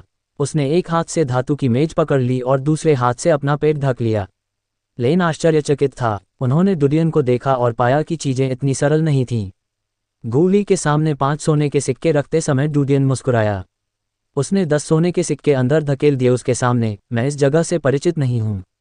भाई गूली, यदि आप आज रात खाली हैं तो आप मुझे भोजन क्यों नहीं कराते? मैं आपको भोजन के लिए पैसे दूंगा। गूली को होश आ गया। वह शर्मिंदा और भ्रमित था। हालांकि उन्होंने डूडियन के दयालु भाव को देखा और इसे स्वीकार कर लिया। मैं हार गया। भाई, डूडियन के जादू के निशान फुर्तीले प्रकार के होने चाहिए। ये बहुत तेज है। डूडियन हंसे लेकिन इससे इनकार नहीं किया। उसने दूसरे को बाहर निकलने का रास्ता दे दिया। चलो, मैं तुम्हें प्लाटून लीडर से मिलवाऊंगा। गूली ने सोने का सिक्का उठाया और डूडियन के कंधे को थपथपाया। उनका रवैया बहुत दोस्ताना था। अध्याय 1045 ट्रॉल्स। डूडियन ने लेन को अलविदा कहा और गूली के पीछे पीछे सबसे बड़े तंबू तक चला गया। उसने तंबू में मेज के पीछे एक दुबले पतले और सौम्य युवक को बैठे देखा। जब वह एक किताब पढ़ रहा था, डूडियन ने गूली की आवाज़ सुनकर ऊपर देखा। उसकी नज़र डूडियन पर पड़ी जो गूली के बगल में था। बॉस, यह नया लड़का है। उसका नाम रयान डूडियन है। गूली ने कहा। Hello platoon leader. डूडियन ने प्लाटून लीडर की ओर देखते हुए चिल्लाया। उत्तरार्ध उसकी कल्पना से कहीं छोटा था। वह बाहर के लोगों से अलग थे। दूसरे पक्ष के पास विद्वतापूर्ण आभा थी लेकिन वह कमज़ोर नहीं दिखे। ये स्पष्ट था कि वह संयमित हत्या के इरादे वाला व्यक्ति था। फिटो मुस्कुराया। हम यहाँ परिवार हैं। आपको विनम्र होने की ज़रूरत नहीं है। हाँ, बॉस से बात करना आसान है। गूली मुस्कुराया। फिटो ने उसकी ओर देखा। आप हाथ की कुश्ती में हार गए लेकिन पैसे वापस लेने के लिए आपके पास अभी भी गाल हैं। आपका चेहरा मोटा और मोटा होता जा रहा है। गूली दंग रह गया। बॉस, आप ये जानते हैं। आप मुझे दोष नहीं दे सकते। भाईडू एक फुर्तीला प्रकार का जादू का निशान है। मैं प्रतिक्रिया करने से पहले ही हार गया। फिटो ने कहा। वह हार गया लेकिन फिर भी उसे एक बहाना मिल गया। ठीक है, उसे हमारी पलटन की वर्दी में बदलने के लिए नीचे ले जाओ। उसे हमारी पलटन के नियमों के बारे में बताओ। अगर और कुछ नहीं है तो मुझे परेशान मत करो। गूली मुस्कुराया और डूडियन को दूर ले गया। अपने बॉस को इस तरह मत देखो। वास्तव में उससे बात करना बहुत आसान है। तंबू से बाहर निकलते ही गूली ने फिटो को समझाया। डूडियन ने मुस्कुराते हुए कहा, मुझे पता है। मैं देख सकता हूं कि वह एक अच्छा इंसान है। गूली ने हंसते हुए कहा, हाँ, बिग ब्रदर अन्य पलटन नेताओं की तुलना में बहुत बेहतर है। आपको भविष्य में पता चल जाएगा। चलो चलें, मैं तुम्हें कपड़े बदलने के लिए ले जाऊंगा। फिर मैं तुम्हें एक बड़ा खाना खाने के लिए ले जाऊंगा। उसकी आंखों में उत्साह की झलक थी। डूडियन ने भौहें चढ़ा ली क्योंकि उसे स्पष्ट रूप से गंध आ रही थी कि उसका मतलब खुले मांस से क्या है। ऐसा लग रहा था कि यहाँ फौजी वेश्याएं होनी चाहिए। इन लोगों का जीवन कष्ट में था। इस बात की बहुत अधिक संभावना थी कि वे छोटी विशाल दीवार, साम्राज्य की मलिन बस्तियों या अन्य स्थानों से आए शरणार्थी थे। तुम्हारे आते ही मांस खोलना अच्छा नहीं है। मैं अगली बार तुम्हारा इलाज करूंगा। डूडियन ने मुस्कुराते हुए कहा, मैं यहाँ नया हूँ इसलिए मैं इस जगह से परिचित नहीं हूँ। मुझे इसके बारे में बताओ। मैंने सुना है कि युद्ध के देवता के बाहर विशाल राक्षस बहुत भयंकर और अजीब हैं। क्या आप जानते हैं कि मैं इन ट्रोल्स को कहाँ देख सकता हूँ? उनकी लाशें भी अच्छी हैं। आपने ट्रोल्स नहीं देखे? गूली को आश्चर्य हुआ लेकिन उसने पूछा नहीं। यद्यपि वह कठोर दिखता था परंतु वह मूर्ख नहीं था। वह दूसरों की निजता को ठेस नहीं पहुंचाएंगे। उन्होंने हंसते हुए कहा, ट्रोल अजीब हैं। वे धातु के कवच से ढके हुए हैं। उनकी आंखें लाल रोशनी निकाल सकती हैं। इसके अलावा उनकी धारणा भयावह है। वे आपको ढूंढ सकते हैं चाहे आप कहीं भी छिपे हों। इतना शक्तिशाली? डूडियन चौंका। क्या सभी ट्रोल ऐसे ही होते हैं? गूली ने जवाब दिया, उनकी क्षमताएं समान हैं लेकिन कुछ अंतर हैं। उदाहरण के लिए, कुछ ट्रोल्स हमलों को रोकने के लिए एक विशाल प्रकाश ढाल पकड़ सकते हैं। चाहे आप पर शारीरिक हमला हो या आग और बर्फ सहित ऊर्जा प्रकार, उन्हें अवरुद्ध कर दिया जाएगा। और ठीक है, ये ट्रोल्स भी बहुत भयानक हैं। वे जहर के प्रति प्रतिरोधी हैं। कोई भी जहर उन्हें नुकसान नहीं पहुंचा सकता, यहाँ तक कि ज़ोंबी वायरस भी नहीं। डूडियन का दिल सामान्य से अधिक तेज धड़क रहा था। ज़ोंबी वायरस संक्रमित नहीं हो सका। क्या ऐसा हो सकता है कि ट्रोल्स जीन में ज़ोंबी वायरस के खिलाफ एंटीबॉडीज़ थीं? वह इतना उत्साहित था कि वह प्रयोगों के लिए विच्छेदन करने के लिए एक ट्रोल को खोजने के लिए विशाल दीवार से बाहर निकलना चाहता था। लेकिन उनकी तार्किकता ने उन्हें अपनी उत्तेजना पर लगाम लगाने पर मजबूर कर दिया। तुम्हें क्या हुआ है? गुची ने उसकी ओर देखा और पाया कि डूडियन का कंधा थोड़ा कांप रहा था। डूडियन वापस होश में आया, उसने अपना सिर हिलाया और मुस्कुराया, कुछ नहीं। मुझे बस यही लगता है कि यह ट्रोल वास्तव में भयानक है। ये सभी जहरों से प्रतिरक्षित है। उस स्थिति में हमें ट्रोल से लड़ने के लिए असली हथियारों पर निर्भर रहना होगा। हाँ, हम केवल क्रूर बल पर भरोसा कर सकते हैं। गुले ने सिर हिलाया। गुले ने मुस्कुराते हुए कहा, लेकिन ये हमारा नहीं है ट्रोल से लड़ने की बारी। अगर हमारा सामना ट्रोल से होता है तो हम केवल आत्महत्या ही कर सकते हैं। भले ही वे हमें मारने के लिए वहां खड़े हों, हम उन्हें चोट नहीं पहुंचा सकते। ट्रोल्स का धातु कवच इतना कठोर होता है कि हम उनसे संवाद नहीं कर सकते। हम केवल रसातल पर चलने वालों पर भरोसा कर सकते हैं। डूडियन उत्सुक था। आपने ट्रोल्स से लड़ाई नहीं की है। आप इसके बारे में कैसे जानते हैं? मैंने कोई पक्षी नहीं मारा है। मैंने किसी पक्षी को उड़ते नहीं देखा। गली ने कंधे उचकाए। आप लंबे समय से यहाँ हैं और आपने कई लड़ाइयों में भाग लिया है। आप समझ जाएंगे, लेकिन मुझे लगता है कि आपको प्रार्थना करनी चाहिए कि आप न समझें। आमतौर पर जब हमें एबिस वॉकर और ट्रोल्स के बीच लड़ाई देखने का अवसर मिलता है तो अग्रिम पंक्ति की स्थिति बहुत गंभीर होगी। इस समय हमारे गनर ग्रुप पर भी असर पड़ेगा। Gunner regiment. डूडियन स्तब्ध रह गया। क्या लेन ने तुम्हें नहीं बताया? गुली उसकी प्रतिक्रिया देखकर आश्चर्यचकित रह गई। हमारी पल्टन गनर रेजिमेंट की तीसरी कंपनी की 9वीं पल्टन की है। अधिकांश समय हम पीछे से हमला करने के लिए तोपें चलाते हैं। अधिकांश समय हम युद्ध के देवता की दीवार पर लड़ रहे हैं। कभी कभी हमें दीवार के बाहर भेजा जाएगा, लेकिन हम तोपों से हमला करेंगे। उसने अचानक कुछ सोचा और डूडियन की ओर देखा। क्या आप जानते हैं कि तोपखाने का उपयोग कैसे किया जाता है? डूडियन ने अपना सिर हिलाया। वह समझ गया कि पर्लिना ने उसे इस पल्टन में इसलिए नियुक्त किया क्योंकि उसे चिंता थी कि वह अग्रिम पंक्ति में होगा। पिछली बार उसे युद्ध के देवता की दीवार के पूर्व में तोप के चारे के रूप में इस्तेमाल किया गया था, लेकिन इस बार उसे पीछे के हिस्से में तोपची के रूप में इस्तेमाल किया गया था। उनके बीच का अंतर अतुलनीय था। ऐसा लगता है कि मुझे पहले आपको अभ्यास के लिए ले जाना होगा।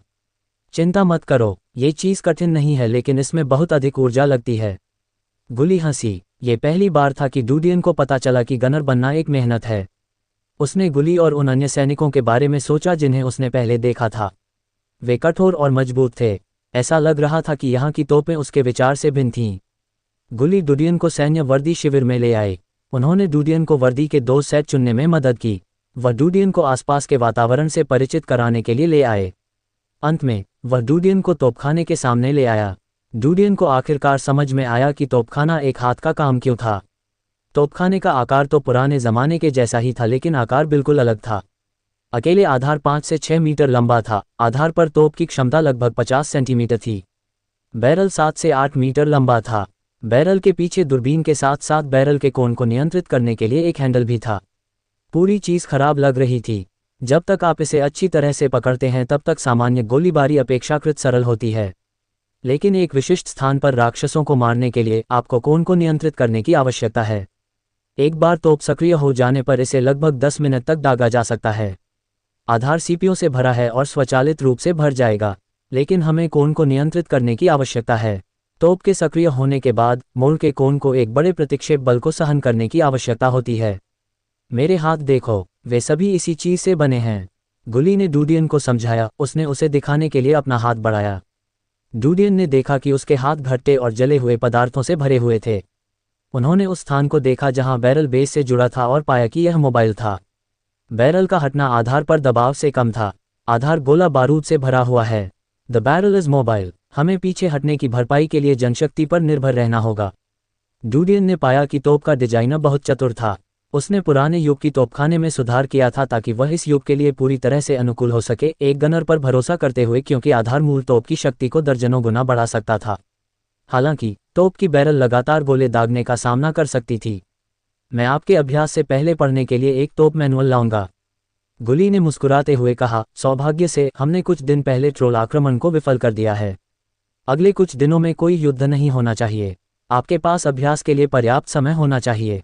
अध्याय 1046। घुसपैठ। उस रात गुली डूडियन को खाने पीने के लिए बाहर ले जाने के लिए तैयार थी, लेकिन डूडियन को सभी से मिलवाने के लिए उन्हें फिट ने बुलाया था। डूडियन को 9वीं पल्टन के अन्य लोगों के बारे में भी पता चला। कुल मिलाकर 48 लोग थे। वाइस प्लाटून लीडर और प्लाटून लीडर सहित 50 लोग थे। वहाँ कतार में वर्गों का कोई विभाजन नहीं था। ये बूट कैंप जैसा नहीं था। कोई स्क्वाड लीडर नहीं था। आमतौर पर प्रभारी व्यक्ति वाइस प्लाटून लीडर हंटर होता था। उसे एक फिटर ढूंढने का निर्णय लेना पड़ा। कतार पुरुषों से भरी थी। रात के खाने और शराब के बाद डुडियन छोटे समूह में शामिल हो गए। गुली ने बहुत ज़्यादा शराब पी रखी थी। उन्होंने डुडियन को आर्म रेसलिंग की शर्मनाक कहानी सुनाई। उसने डुडियन के कंधे को थपथपाया और स्पष्ट रूप से कहा कि वह उसकी प्रशंसा करता है। डुडियन को पता था कि यह मोटा दिखने वाला आदमी, वास्तव में वह जानता था कि वह अपने तेज हाथों के कारण नहीं बल्कि इसलिए हारा था क्योंकि उसकी ताकत उसकी अपनी ताकत से कम थी। अपने चेहरे की वजह से उसे यह स्वीकार करने में शर्म आ रही थी। दूसरों को पता था कि डुडियन, जो बिल्कुल भी ताकतवर योद्धा नहीं दिखता था, उसने वास्तव में आर्म रेसलिंग में गुली को हराया था। गुली को कतार में शीर्ष 10 खिलाड़ियों में से एक माना जा सकता है। शुद्ध शक्ति की दृष्टि से उसे हरा सकने वालों की संख्या 5 अंगुल से अधिक नहीं थी। कुछ समय के लिए डुडियन कतार में एक प्रसिद्ध व्यक्ति बन गए थे। ताकत का हर जगह सम्मान किया जाता था, खासकर सेना में। रात्रि भोज समाप्त होने तक बहुत से लोग भोज से हट चुके थे। कुछ लोग नशे में थे और अपने तंबू में बेहोश हो गए थे। डुडियन ने गुली को जाने में मदद की और उसे वापस उसके तंबू में भेज दिया। वह बाहर गया और एक शांत जगह ढूंढी। आसपास की रोशनी धीमी थी। उसके चेहरे की मुस्कान धीरे धीरे गायब हो गई। उसने रात का दृश्य देखा। बादल और चंद्रमा धीरे धीरे प्रकट हुए। अंधेरी रात का आसमान और जमीन को बांटने वाली नदियां। तुम कहाँ हो? डुडियन ने खुद से बुदबुदाया। काफी देर बाद डुडियन की आंखें अचानक सिकुड़ गईं। इसी समय उसके पीछे से आवाज आई, बहुत देर हो गई है। तुम आराम क्यों नहीं कर रहे हो? आवाज परिचित थी। डुडियन ने अपना सिर घुमाया और देखा कि फिटर शराब की एक बोतल ले जा रहा था। वह मुस्कुराया। प्लाटून लीडर, क्या आप अभी भी जाग रहे हैं? मुझे नींद नहीं आ रही है। फिटर मुस्कुराया। उसने उस दिशा की ओर देखा जिसका मुख डुडियन का था। उसने आह भरते हुए कहा, क्या तुम्हें घर की याद आ रही है? डुडियन ने अपना सिर हिलाया। मेरा घर चला गया। फिटर चौंका लेकिन माफी मांगने के लिए उसने कुछ नहीं कहा। उसने डुडियन के कंधे को थपथपाया और शराब उसे सौंप दी। आओ मेरे साथ पियो। अगर मैं नशे में हो जाऊं तो मुझे कोई चिंता नहीं होगी। ये सच है। डुडियन मुस्कुराया और 2 घूंट पिए। मैं 2 दिन तक पी सकता हूं लेकिन परसों नहीं पी सकता क्योंकि ट्रोल अभी अभी हारे हैं। वे अगले कुछ दिनों तक हमला नहीं करेंगे इसलिए मैं राहत की सांस ले सकता हूं। फिटर हंसे। डुडियन ने एक घूंट लिया और उत्सुकता से पूछा, वे दोबारा हमला क्यों नहीं करेंगे? हर बार जब ट्रोल्स हमला करते हैं तो वे कम से कम 7 दिनों के अंतराल पर हमला करेंगे। ये नियम दशकों से चल रहा है। फिटर हंसे। डुडियन ने भौहें चढ़ाईं, लेकिन क्या कोई खतरा है? अगर वे बार बार हमला करेंगे तो हम बच जाएंगे। आप बहुत ज्यादा सोचते हैं। फिटर ने डुडियन के हाथ से शराब ली और 2 घूंट पी लिया। डुडियन ने अपना मुंह पोंछते हुए कहा, हमारे सामने एक हलचल है। यदि ट्रोल हमला करते हैं तो हमें इसके बारे में एक दिन पहले ही पता चल जाएगा।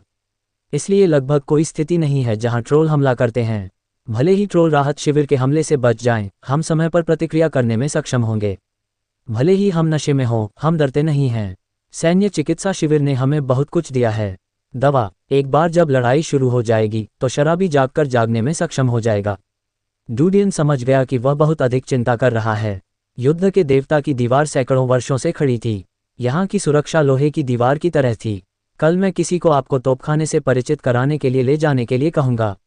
अगले युद्ध से पहले जितनी जल्दी हो सके इसमें महारत हासिल करने की कोशिश करें। फेट ने डुडियन के कंधे को थपथपाया। डुडियन ने सिर हिलाया। धन्यवाद प्लाटून लीडर। यदि आपको कुछ समझ नहीं आ रहा है तो आप हंटर की तलाश कर सकते हैं या आप सीधे मेरी तलाश कर सकते हैं। फेट ने मुस्कुराते हुए बोतल डुडियन को सौंप दी।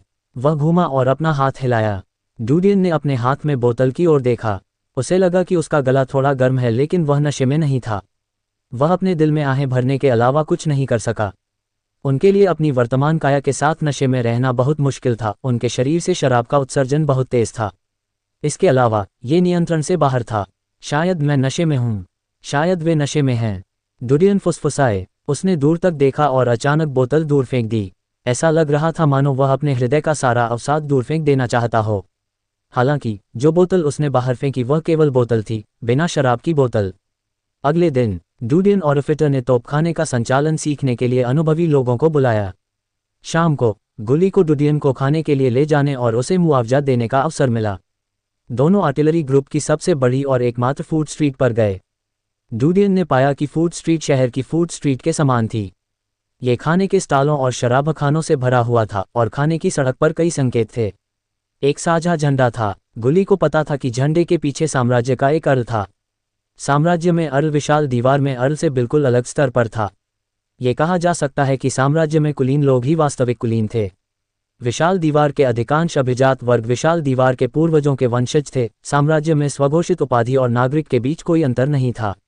अभिजात वर्ग का व्यवसाय युद्ध के देवता की दीवार पर है। डूडियन ने भोजन सड़क की ओर देखा। उसे लगा कि साम्राज्य का बलगम पूरी जमीन पर बिखरा हुआ है। रात के खाने के बाद गुली अपनी बोरियत दूर करने के लिए डूडियन को कामुक सेवा पब में ले जाना चाहता था। डूडियन ने मना कर दिया। डूडियन को बहुत सारी महिलाओं की जरूरत नहीं थी। इसके अलावा उसके पास ऐसे लोग थे जो उसके जीवन के लायक थे। गुली को प्यास लग रही थी। वह केवल डूडियन को वापस आने का रास्ता बता सका और जल्दी से भाग गया। डूडियन ने अवसर का लाभ उठाते हुए फूड स्ट्रीट को छोड़ दिया। उन्होंने आसपास के वातावरण को स्कैन करने के लिए अपनी एक्स-रे दृष्टि का उपयोग किया। उन्होंने तोपखाने रेजिमेंट और अन्य स्थानों को देखा। अपनी एक्स-रे दृष्टि से उन्होंने पाया कि तोपखाने रेजिमेंट की ताकत उनकी कल्पना से परे थी। फूड स्ट्रीट के पास सैन्य शिविरों में 7 खाइयां थीं। ये तोपखाने बटालियन की पूरी ताकत नहीं थी। ऐसा लगता है कि सभी ताकतवर लोगों को सीमा रक्षा के लिए भेज दिया गया है। अरस्तु 10 वर्षों से साम्राज्य में है। क्या ऐसा हो सकता है कि वह सीमा रक्षा में सेवा करने जा रहा है? डूडियन ने सोचा। वह अपनी आभा और शरीर को छुपाने के प्रति अधिक सावधान रहता था। उसने रसातल के पास जाने की हिम्मत नहीं की। यदि दूसरे पक्ष के पास उसके शरीर के आर पार देखने की क्षमता होती तो वे उसके शरीर के आर पार देख सकेंगे। जाहिर है, इतने बड़े युद्ध क्षेत्र में संवेदक के पास उसके शरीर के आर पार देखने की क्षमता होगी। हालांकि ये दूसरी बात थी कि दूसरा पक्ष उसके शरीर के आर पार देखने की क्षमता का उपयोग करेगा। वह केवल यही प्रार्थना कर सकता था कि वह इतना बदकिस्मत न हो। उसे जितना संभव हो सके कम प्रोफाइल रखना था। हालांकि यह कोई दीर्घकालिक समाधान नहीं था। उन्हें अभी भी जल्द से जल्द ट्रोल्स की स्थिति का पता लगाना था और इस जगह को छोड़ना था। अध्याय 1047 युद्ध के लिए जाओ। पलक झपकते ही डूडियन युद्ध के देवता की दीवार पर 3 दिनों तक रुका रहा। चौथे दिन की सुबह फेट ने अचानक सभी को बुलाया। उन्होंने कहा कि अग्रिम पंक्ति ने एक कार्य भेजा था और उनकी तोपखाने रेजिमेंट को लड़ने के लिए अग्रिम पंक्ति में जाने की जरूरत थी। डूडियन और अन्य लोगों के पास तैयारी के लिए केवल 1 घंटा था। उन्हें दोपहर के समय अग्रिम पंक्ति में पहुंचना था। लिटिल डीन, आपकी तोपखाने की ट्रेनिंग कैसी चल रही है? वाइस प्लाटून लीडर हंटर ने डूडियन को पाया। वह ऐसा लग रहा था जैसे वह 40 के आसपास का हो। उसकी मोटी और बालों वाली बाहों पर 2 क्रॉस के निशान थे। डूडियन ने तुरंत कहा, मैंने इसमें पूरी तरह से महारत हासिल कर ली है। हंटर ने देखा कि डूडियन कितना सक्रिय था। उसने अपना सिर हिलाया और मुस्कुराया। मैं तुम्हें आराम करने का बहाना देना चाहता था। चूंकि तुमने इसमें महारत हासिल कर ली है, तुम्हें जाना चाहिए और तैयारी करनी चाहिए। ये तुम्हारी पहली लड़ाई है। इसके अलावा तुम अग्रिम पंक्ति में जा रहे हो। तुम्हें दूसरों का अनुसरण करना चाहिए और पीछे हटना चाहिए। होशियार रहो। इसके अलावा जब तुम पीछे हटते हो तो तोपखाने की परवाह मत करो। यदि तुम इसे खो देते हो तो तुम इसे खो दोगे। जीवन सबसे महत्वपूर्ण चीज है। डूडियन ने सिर हिलाया। धन्यवाद वाइस प्लाटून लीडर। उसे अचानक पता चला कि इस बार वह जिन लोगों से मिला वे बहुत अच्छे थे। आधे घंटे से भी कम समय में सभी लोग तंबू के अंदर छोटे से मैदान में जमा हो गए। हंटर और फिटर ने मोर्चा संभाला और पलटन छोड़ दी। वे तंबू क्षेत्र के मध्य में चौड़ी सड़क के साथ युद्ध के देवता की दीवार के बाहर की दिशा में चले। जब वे पंक्ति के अंत तक पहुंचे तो उन्होंने दीवार के बाहर का दृश्य देखा। हालांकि ये वे पहाड़ और नदियां नहीं थीं जिनकी उन्होंने कल्पना की थी। इसके बजाय यह एक उजाड़ और गड्ढों वाली भूमि थी। डूडियन ने दीवार की ओर देखा लेकिन दीवार के बाहर का किला नहीं देखा। ऐसा लग रहा था कि दीवार के हर तरफ के दुश्मन अलग अलग थे। शायद यही कारण था कि उन्हें दीवार पर इतनी उच्च स्तरीय तकनीक और अंतरिक्ष यान नहीं दिखे। 9वीं पंक्ति को रिपोर्ट करें आर्टिलरी रेजिमेंट की 3री कंपनी। फेट चिल्लाया। वह युवक जिसने सेना की वर्दी पहन रखी थी और कंधे पर सोने का सितारा लगा हुआ था उसकी ओर देखा। उन्होंने छोटे बालों वाली महिला सहायक की ओर देखा। उन्हें जहाज पर पंजीकृत करें।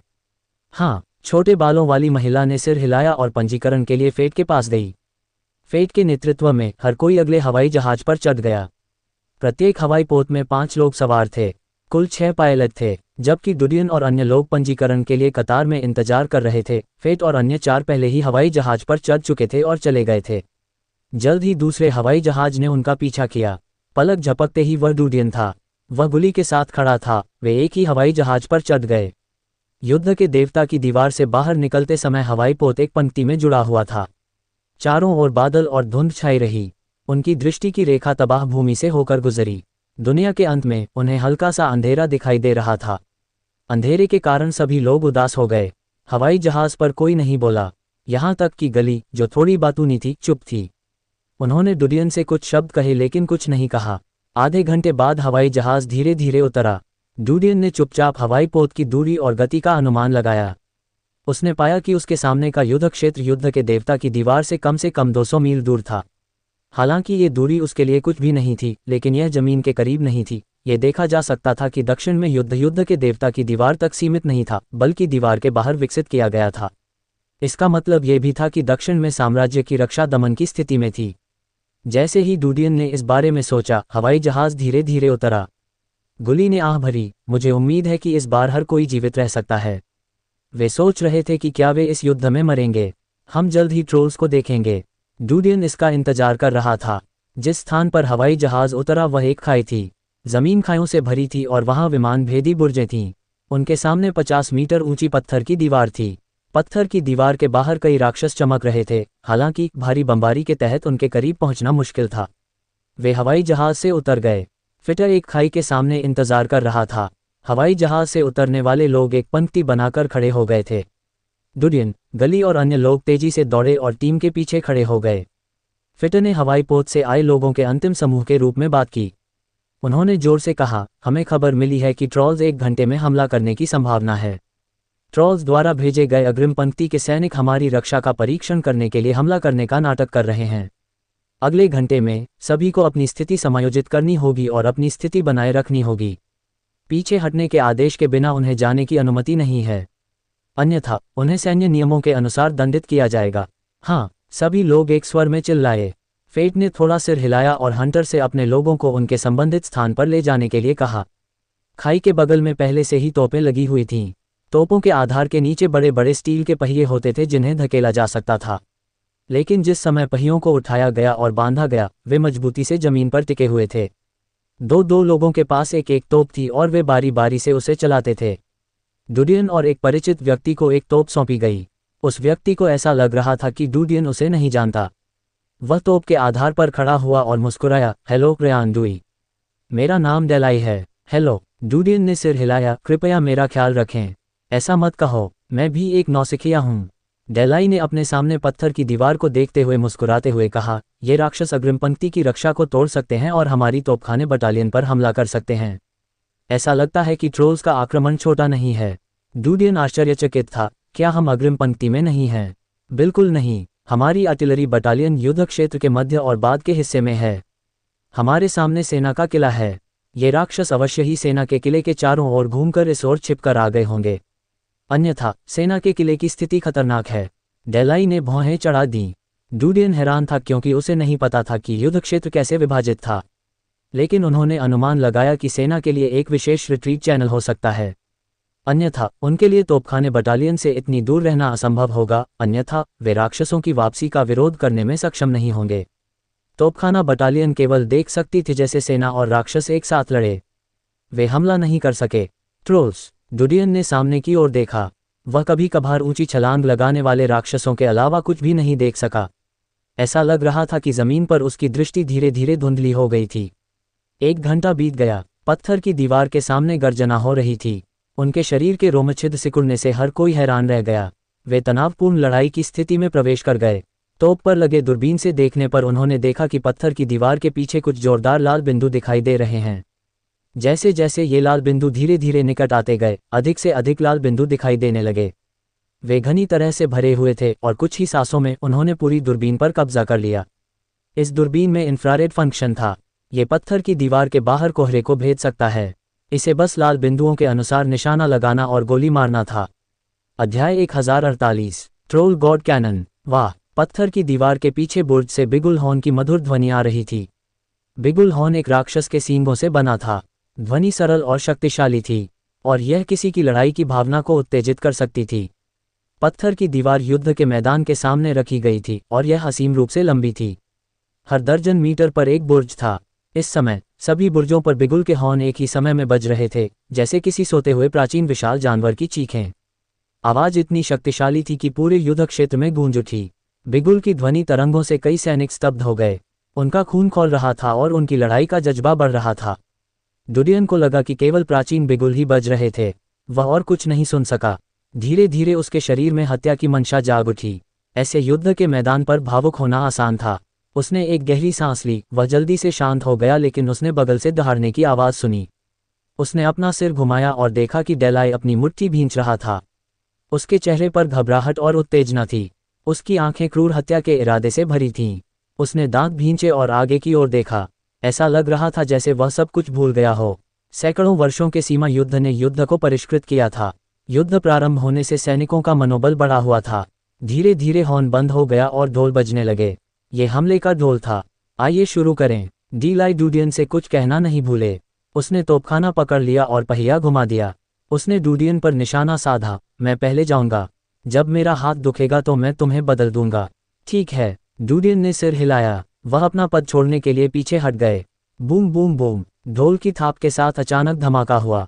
ऐसा लग रहा था कि पूरी दुनिया सदमे में है। एक ही समय में सैकड़ों तोपें दागी गईं। तोपखाने की आवाज़ गूंजती और पत्थर की दीवार से टकराती, लक्ष्य पर अचूक प्रहार करती। एक पल में पृथ्वी को चकनाचूर करने वाला विस्फोट पत्थर की दीवार के बाहर गूंज उठा। डूडियन को लगा कि तोपखाने का आधार हिल रहा था, भले ही वह हजारों मीटर दूर था। अभी भी धरती से इतना तेज झटका आ रहा था कि साफ पता चल रहा था कि तोपखाने की ताकत कितनी भयानक थी। हालांकि डूडियन उस नुकसान के बारे में नहीं सोच रहा था जो तोपखाने ने राक्षसों को पहुंचाया था। वह उस विनाश के बारे में सोच रहा था जो उसने ऊंचाई से देखा था।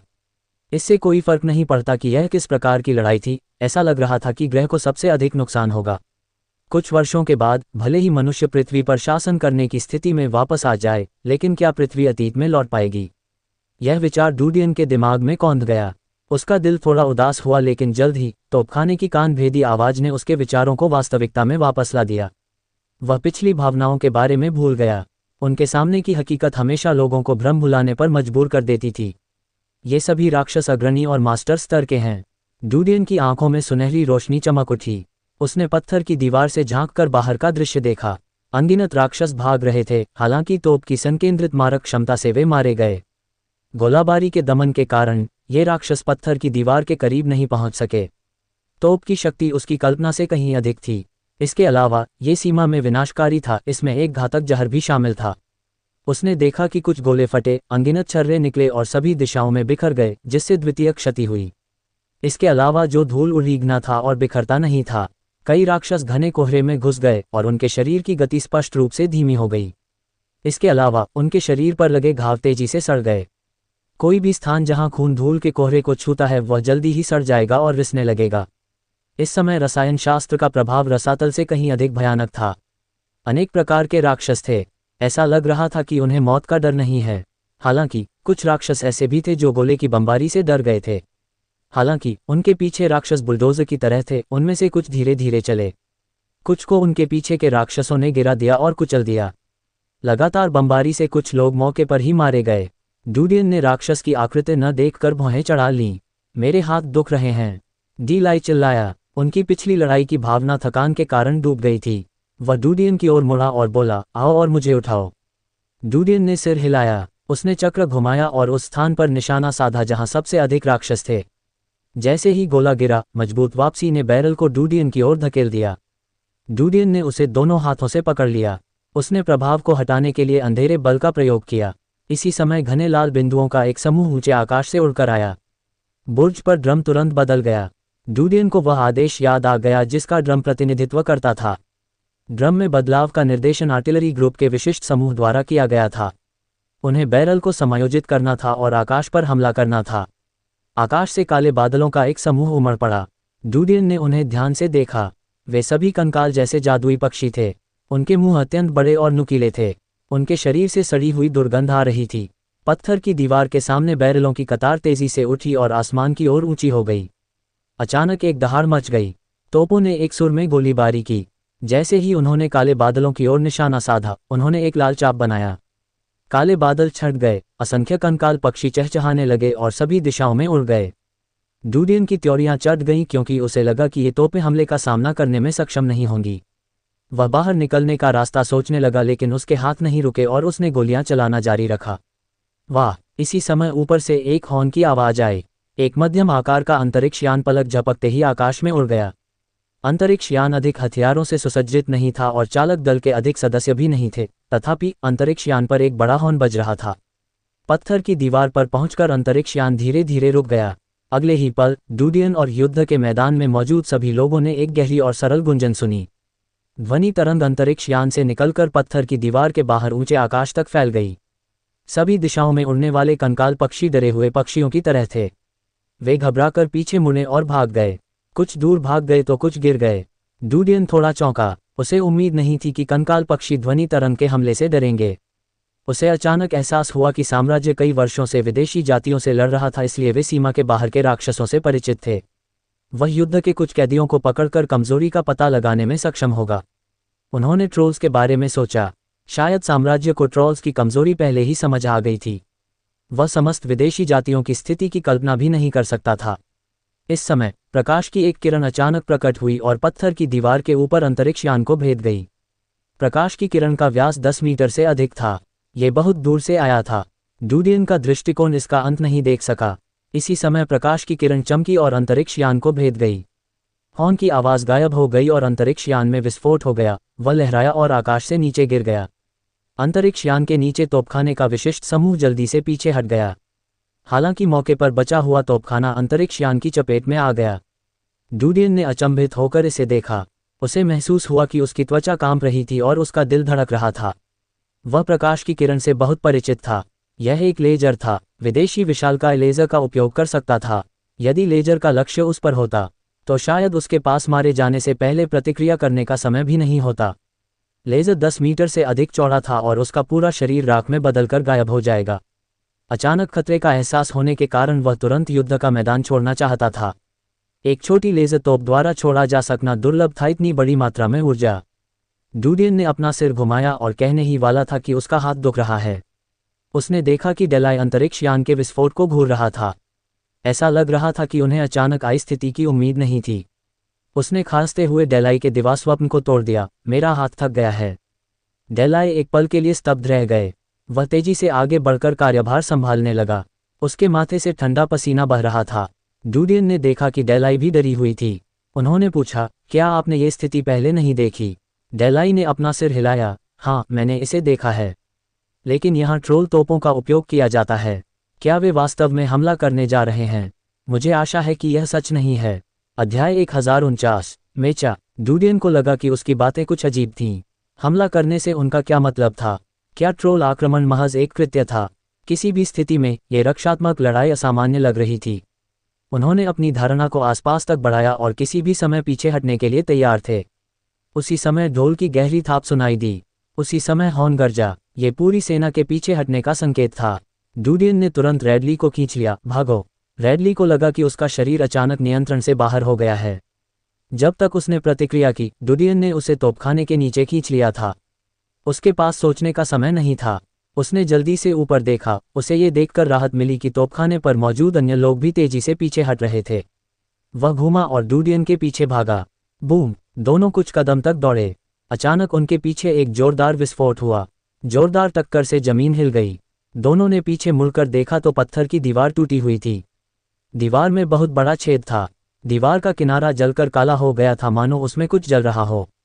गर्जन! क्रूर राक्षस बिल से बाहर निकल आए। वहां 30 मीटर लंबे सेंटीपीड थे। राक्षस जो आधे सांप और आधे कुत्ते थे। राक्षस जो कीचड़ और बलगम से ढके हुए थे। अनगिनत अजीब राक्षस थे जो छेद को और बड़ा बनाते जा रहे थे। तोपों से कोई दमन नहीं हुआ। राक्षस तेजी से दीवार के बाहर से आ गए। जल्द ही दीवार के ऊपर से राक्षस चढ़ रहे थे। उन्होंने अपने खूनी मुंह खोले और कान भेदी दहाड़ें निकाली। डूडियन का चेहरा थोड़ा बदल गया। उसने पीछे मुड़कर देखा तो दीवार से किसी अतिरिक्त बल के आने का कोई निशान नहीं था। उसका दिल बैठ गया। उनकी भौहों पर बल पड़े। उसे लगा कि कुछ अजीब है, लेकिन वह नहीं बता सका कि यह क्या था। भागो! इस समय गुली, फिटर और अन्य लोग भी भाग गए। उन्होंने तुरंत डूडियन और डेलाई को पकड़ लिया। डेलाई को दौड़ते समय पसीना आ रहा था। हालांकि उसकी गति थोड़ी ही बड़ी थी। वह अभी भी गुली और फिटर की तुलना में बहुत धीमा था। डूडियन को उसके साथ जॉगन की कोई परवाह नहीं थी। वह तेजी से आगे बढ़ा और फिटर को पकड़ लिया। पलक झपकते ही वे युद्ध क्षेत्र के पीछे पहुंच गए जहां हवाई जहाज रुका हुआ था। डूडियन और फिटर तुरंत उसी हवाई पोत में चढ़ गए। फिटर भयभीत पायलट पर चिल्लाया, उतारो! पायलट चौंका, लोग भरे नहीं हैं। कमीने, जल्दी करो, वे आ रहे हैं। कुर्सी के पिछले हिस्से पर मुक्का मारते हुए फिटर दहाड़ उठा। डूडियन को अचानक एहसास हुआ कि वह प्लाटून लीडर को नहीं पहचानता। वह पिछली सौम्य और परिष्कृत छवि से कोसों दूर थे।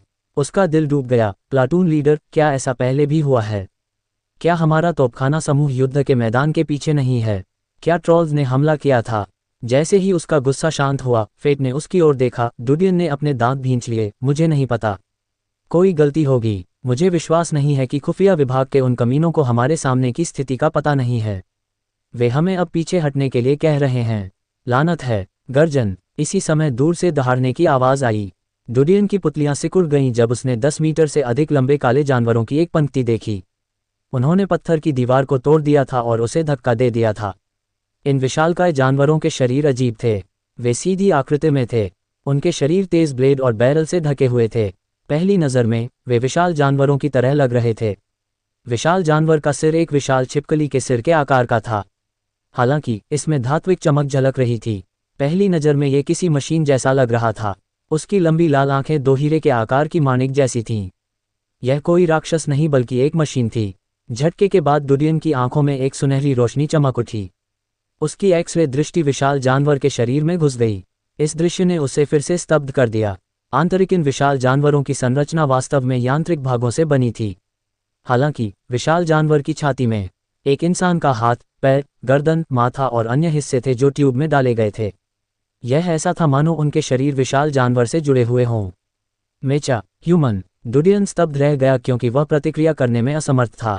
डूडियन ने देखा कि एक विशाल जानवर की खून से लाल आंखों से लाल रोशनी निकल रही थी जिससे पास में स्थित एक तोप में विस्फोट हो गया। वह खुद को फिटर को पकड़कर पूछने से नहीं रोक सका, क्या ये ट्रोल हैं? जैसे ही डूडियन ने फिटर को पकड़ा, उसका शरीर हिल गया। जब उसने डूडियन की चिंतित आंखों को देखा तो वह चौंक गया। उन्होंने सहजता से उत्तर दिया, हाँ, ये ट्रोल हैं। डूडियन का दिमाग खाली हो गया। उसे ठीक होने में 2 सेकंड लगे लेकिन उसकी मनोदशा का वर्णन करना मुश्किल था। उन्होंने हमेशा सोचा था कि ट्रोल्स ईस्ट फायर ड्रैगन के समान ही थे। ये संभव था कि एक मानव साम्राज्य था जो शेनलुओ साम्राज्य से कमतर नहीं था और ट्रोल साम्राज्य के योद्धा थे। उन्होंने यहाँ तक सोचा कि ट्रोल्स के शरीर पर जादू के निशान ध्रुवीय बर्फ के कीड़े और धधकते सोलवर्म से भिन्न हो सकते हैं। इसे प्राप्त करने के बाद वह अपनी ताकत को बेहतर बनाने में मदद करने के लिए कुछ शोध करने में सक्षम हो सकता है। हालांकि इस समय उन्हें पता चला कि ट्रोल वास्तव में मेच थे। हवाई पोत पहले ही शुरू हो चुका था। शुरुआती कदम थोड़े लड़खड़ा रहे थे और डूडियन के विचार वापस हिल गए। उन्होंने विशाल राक्षस का विनाश देखा। उसकी अभिव्यक्ति जटिल थी लेकिन जल्द ही उसने एक समस्या के बारे में सोचा। हालांकि विशाल राक्षस एक मेघ था, मेघ के अंदर का व्यक्ति एक विदेशी जाति का था। दूसरे शब्दों में, दक्षिणी दीवार के बाहर एक सुपर साम्राज्य हो सकता है। इसके अलावा साम्राज्य का तकनीकी स्तर बहुत ऊंचा था। ये प्रौद्योगिकी और मशीनरी में अच्छा था। इसके अलावा साम्राज्य ने इंसानों को योद्धा बनाने के लिए जादुई निशानों का इस्तेमाल नहीं किया। पुराने युग के व्यक्ति के रूप में डूडियन विज्ञान के पक्षधर थे। विज्ञान की शक्ति उसकी हड्डियों में अंकित हो चुकी थी। रसायनों की थोड़ी सी मात्रा आसानी से एक शिकारी या यहाँ तक कि एक अग्रणी को भी जहर दे सकती है, यह विज्ञान का आकर्षण था। सामान्य तौर पर 7 राजाओं का अस्तित्व भी परमाणु हथियारों के प्रभाव को झेलने में सक्षम नहीं होगा। विस्फोट का उच्च तापमान सब कुछ पिघलाने के लिए काफ़ी था। शायद मुझे यहाँ मरे हुए लोगों को बचाने का कोई रास्ता मिल जाए। डूडियन का दिमाग ऐसे विचारों से भर गया था। हमारे लिए रुको, आना, उतार लो, लानत है, मैं तुम्हें उतारने दूंगा। इस समय आसपास से दहाड़ने की आवाज़ें आ रही थीं। डूडियन ने 9वीं पंक्ति से कुछ परिचित आवाज़ें सुनी। उसने नीचे देखा और 9वीं पंक्ति के कुछ योद्धाओं को देखा, जो रात के खाने के दौरान एक दूसरे से बातचीत कर रहे थे। इस समय अन्य हवाई जहाज उड़ान भरने के लिए तैयार थे। इन हवाई जहाज़ों के पायलटों को मौत के खतरे का एहसास तब हुआ जब उन्होंने ट्रोल्स को देखा। वे सैन्य नियमों के अनुसार प्रतीक्षा नहीं कर सकते थे। कुछ हवाई जहाज़ों ने उड़ान भरी और कुछ हवा में उड़ गए। जो सैनिक पीछा कर रहे थे वे हवाई जहाज़ों के निचले हिस्से पर कूद गए। उन्होंने सहारा पकड़ लिया और लगभग गिर पड़े। प्लाटून लीडर, हमें बचाओ! भीड़ में से किसी ने फिटर को देखकर चिल्लाया। फिटर का चेहरा बदसूरत था। उसने दांत भींच लिए लेकिन कुछ बोला नहीं। डूडियन ने उसकी ओर देखा लेकिन कुछ नहीं कहा। हालांकि उन्होंने सोचा कि फिटर और गली अच्छे लोग थे। जीवन और मृत्यु की स्थिति में कौन अपनी जान जोखिम में डालेगा? सामान्य गर्म मदद जीवन और मृत्यु की स्थिति में मदद से बिल्कुल अलग थी। अध्याय 1050, जिंदा पकड़ो, दहाड़। इसी समय एक टूटी हुई काली तोप की बैरल नीचे से लुढ़क गई। अच्छा नहीं, डुडियन ने पायलट को चेतावनी देने के लिए चिल्लाया। पायलट एक पल के लिए स्तब्ध रह गया। इससे पहले कि वह प्रतिक्रिया कर पाता, तोप की बैरल नीचे से हवाई पोत के समर्थन से टकरा गई थी। विशाल बल ने तुरंत समर्थन को समतल कर दिया और हवाई पोत में घुस गया। डुडियन ने पहले ही प्रतिक्रिया व्यक्त की और किनारे पर छिप गया। बैरल पर चोट लगी, लेकिन फिटर के बगल में बैठे दूसरे योद्धा ने कोई प्रतिक्रिया नहीं दी। उसके पैर टूट गए थे और उसका शरीर विकृत हो गया था, उसके सभी आंतरिक अंग टूट गए थे। ऐसा लग रहा था कि वह जीवित नहीं रह पाएगा। हवाई पोत 2 हिस्सों में टूट गया और आसमान से गिर गया। डुडियन की नज़र इधर उधर घूमी और उसने एक हवाई जहाज को धीरे धीरे ऊपर उठते देखा। उसने तुरंत अपने पैर पटके और हवाई पोत की ओर कूद पड़ा। ताकत बिल्कुल सही थी और उसने हवाई पोत के लैंडिंग समर्थन को पकड़ लिया। हवाई पोत थोड़ा हिल गया और उसके ऊपर मौजूद लोग घबराकर चिल्लाने लगे। उन्होंने देखा कि डुडियन ने हवाई पोत को पकड़ रखा था। वे चिंतित और क्रोधित थे, लेकिन वे इसका पीछा करने में बहुत शर्मिंदा थे। वे केवल यही प्रार्थना कर सकते थे कि हवाई पोत पर अधिक भार न हो, और डुडियन ने हवाई पोत को नीचे खींच लिया। टूटे हुए हवाई पोत का दूसरा सिरा जमीन पर गिर गया। वह टूटे हुए लोहे के टुकड़ों से लुढ़क गया। उसका चेहरा पीला पड़ गया था, क्योंकि वह अन्य योद्धाओं का पीछा कर रहा था जिनके पास हवाई जहाज की सवारी करने का समय नहीं था। जिस समय राक्षस आ रहे थे, भले ही वे हवाई जहाज ले लें, लेकिन वे समय पर उड़ान भरने में सक्षम नहीं होंगे। वे केवल अपने पैरों पर भरोसा कर सकते थे। क्या ये सीमा रक्षा के सैनिक हैं? डुडियन ने भाग रहे सैनिकों को देखकर भौहें चढ़ा लीं। वह निराश था, लेकिन हैरान भी था। सीमा रक्षा इतनी सटीक रूप से ट्रॉल्स के आक्रमण की भविष्यवाणी करने में सक्षम थी। पता लगाने की प्रणाली मजबूत थी और युद्ध सूक्ष्मता की दृष्टि से नाजुक था। अब वे इतने कमजोर क्यों थे? इन सैनिकों में खून नहीं था। वे विशाल दीवार के सामान्य अग्रदूतों से किस प्रकार भिन्न थे? यह एक उत्तम दावत की तरह महसूस हुआ। मुख्य व्यंजन सड़ा हुआ था। तथाकथित युद्ध अंततः लोगों के बीच की लड़ाई थी, लेकिन तोपें चलाने में सक्षम होने के अलावा सैनिकों में वह एकता, खून और हत्या का इरादा नहीं दिख रहा था जो एक सैनिक में होना चाहिए। अचानक डुडियन को अपने बारे में ख्याल आया। थोड़े समय के प्रशिक्षण के बाद उन्हें युद्ध के मैदान में भेज दिया गया और वे एक सैनिक बन गए। इसका क्या मतलब था? साम्राज्य में लोगों की कमी थी। सीमा रक्षा में लोगों की कमी थी। हर साल युद्ध होता था। जब भी युद्ध छिड़ता, कमोबेश हताहत होते। एक अग्रणी स्तर के विशेषज्ञ को प्रशिक्षित करने के लिए बहुत सारे संसाधनों की आवश्यकता होगी। ये कमजोर विशाल दीवार के लिए स्वीकार्य था, लेकिन अगर यह भीतरी जंगल का विशेषज्ञ होता या एक शासक भी होता, तो इसे पालने के लिए बहुत सारे संसाधनों की आवश्यकता होती। हालांकि सीमा रक्षा में ऐसे विशेषज्ञ अनगिनत थे। प्रत्येक युद्ध के परिणामस्वरूप बड़ी संख्या में मौतें होंगी। साम्राज्य की स्थापना के साथ भी ऐसी खपत को बनाए रखना मुश्किल होगा। इसलिए हालांकि सीमा रक्षा में कई सैनिक थे, लेकिन वे कुशल नहीं थे। वहां बहुत ही कम संख्या में संभ्रांत सैनिक हो सकते हैं जिन्होंने सख्त प्रशिक्षण प्राप्त किया हो। आखिर दृढ़ इच्छाशक्ति वाले योग्य सैनिक और ऐसी सेना को प्रशिक्षित करने में 1 या 2 साल से अधिक का समय लगेगा। एक दूसरे का आदी होने में 3 से 5 साल लग सकते हैं, लेकिन ऐसा सैनिक युद्ध में थक जाएगा। अतः ऐसी विशिष्ट सेना संख्या में बहुत कम थी। हालांकि फिटर जैसे सामान्य सैनिक अनुभवी थे। सच कहें तो वे सिर्फ विविध सैनिक थे। विदेशी जाति ने हमला करने के लिए राक्षसों को नियंत्रित किया और दिशा को नियंत्रित करने के लिए अपने ही लोगों की एक छोटी संख्या लगाए। साम्राज्य के पास युद्ध की दीवार के देवता हैं, लेकिन वे राक्षसों को खत्म नहीं कर सकते। वे विरोध करने के लिए केवल मानव सैनिकों पर भरोसा कर सकते हैं। यह इसके लायक नहीं है, डुडियन ने सोचा। हवाई पोत धीरे धीरे ऊंचा और ऊंचा उठता जा रहा था। जमीन पर युद्ध का मैदान सिकुड़ता जा रहा था। बड़ी बड़ी तोपें हथेली जितनी छोटी लग रही थीं। 10 मीटर लंबे ट्रॉले छोटे लोगों की तरह थे। कंपनियों के सैनिक चींटियों की तरह जमीन पर भाग रहे थे। हवाई जहाज पर मौजूद सभी सैनिक चुपचाप देख रहे थे। हालांकि उनमें मदद करने का दिल था, लेकिन मौत के डर ने उन्हें और अधिक तर्कसंगत बना दिया। उन्होंने जीवित रहने के लिए अधिक लाभप्रद तरीका चुना, लेकिन अपने हमवतन लोगों को राक्षसों द्वारा मारते, खाते और चबाते हुए देखकर वे दुखी हुए बिना नहीं रह सके। इस प्रकार की भावना पाखंड नहीं थी, बल्कि मानव स्वभाव दृष्टि से प्रेरित था। डुडियन ने नीचे देखा और देखा कि एक मेढक जैसा राक्षस उसका पीछा कर रहा था। राक्षस की जहरीली जीभ बिजली की तरह तेजी से निकली। वह फिटर के शरीर पर उतरा और उसे अपने मुंह में समा लिया। उसने सोचा था कि अगर वे खतरे में होंगे तो वह उनकी मदद करने की पूरी कोशिश करेगा, लेकिन अब वह केवल उन्हें मरते हुए देख सकता था। इस वक्त वह ट्रोल्स का ध्यान अपनी ओर आकर्षित करेंगे। उन्हें नहीं पता था कि सेना के खुफिया तंत्र ने युद्ध के मैदान को कवर कर लिया है या नहीं। यदि इसने युद्ध क्षेत्र को कवर किया होता तो वह बेनकाब हो जाता। खुफिया जानकारी गलत है। यहाँ सुदृढ़ीकरण क्यों नहीं है? खुफिया जानकारी इतनी धीमी क्यों है? डुडियन ने भौहें चढ़ा दी। उसने उन ट्रोल्स की ओर देखा जो उसकी ओर बढ़ रहे थे। अचानक एक ट्रोल के हाथ से एक विशाल जाल छूट गया। इसने उन 3 सैनिकों को पकड़ लिया जो इसके सामने से भाग रहे थे। उनके पीछे की पंक्ति को तुरंत पीछे खींच लिया गया। जाल कस गया और तीनों को वापस ट्रोल्स के सामने खींच लिया। वे तीनों बाघ, मगरमच्छ, पक्षी और भेड़िए जैसे थे। उन्होंने विशाल जाल पर हमला करने के लिए नुकीले दांतों और पंजों का इस्तेमाल किया, लेकिन वे उसे तोड़ नहीं सके। ट्रोल्स आगे नहीं बढ़े बल्कि घूम गए और मूल प्रक्षेपवक्र के साथ पीछे हट गए। उन्हें जिंदा पकड़ो। डूडियन चौंक गया। उसने देखा कि अन्य ट्रोले भागते हुए सैनिकों के सामने दौड़ पड़े। उन्होंने सैनिकों को ढकने और उन्हें वापस लाने के लिए बड़े जाल भी चलाए। डूडियन को अचानक एहसास हुआ कि एक और भी भयानक समस्या थी। ये ट्रोल साम्राज्य के सैनिकों को पकड़ रहे हैं। वे उन्हें अनुसंधान के लिए वापस लाना चाहते होंगे। विदेशी जाति साम्राज्य की खामियों और रहस्यों का विश्लेषण करना चाहती थी। साम्राज्य इतने सालों से ट्रोल से लड़ रहा था। वे ट्रोल्स के रहस्यों को कैसे नहीं जान सकते। फिसनिया ने कहा था कि उसने इंपीरियल सिटी में ट्रोल्स की लाशें देखी थीं। विदेशी जाति को साम्राज्य द्वारा खोला गया होगा। एम्पायर लंबे समय से जानता है कि ट्रोल्स सिर्फ एक मशीन हैं। अंदर के इंसान हमारी ही तरह एक ही जाति के हैं। वे सभी इंसान हैं, लेकिन साम्राज्य ने इस खबर को छुपाया और किसी ने कभी भी यह उल्लेख नहीं किया कि ट्रोल्स को मनुष्यों द्वारा नियंत्रित किया गया था और उन्हें हमेशा ट्रोल एलियन जाति के रूप में जाना जाता था, जो पूर्व में फायर ड्रैगन एलियन जाति के साथ कंधे से कंधा मिलाकर खड़े थे। ऐसा लगता है कि ट्रोल एलियन जाति साम्राज्य पर कब्जा करना चाहती है और साम्राज्य भी ट्रोल एलियन जाति पर कब्जा करना चाहता है। इसकी बहुत संभावना है कि साम्राज्य ने पहले से ही ट्रोल एलियन जाति में घुसपैठ करने के लिए लोगों को भेजा है, और यह भी संभव है कि ट्रोल एलियन जाति ने साम्राज्य में घुसपैठ करने के लिए जासूस भेजे हों। दोनों पक्ष मानवीय थे। एक दूसरे में घुसपैठ करना बहुत आसान था।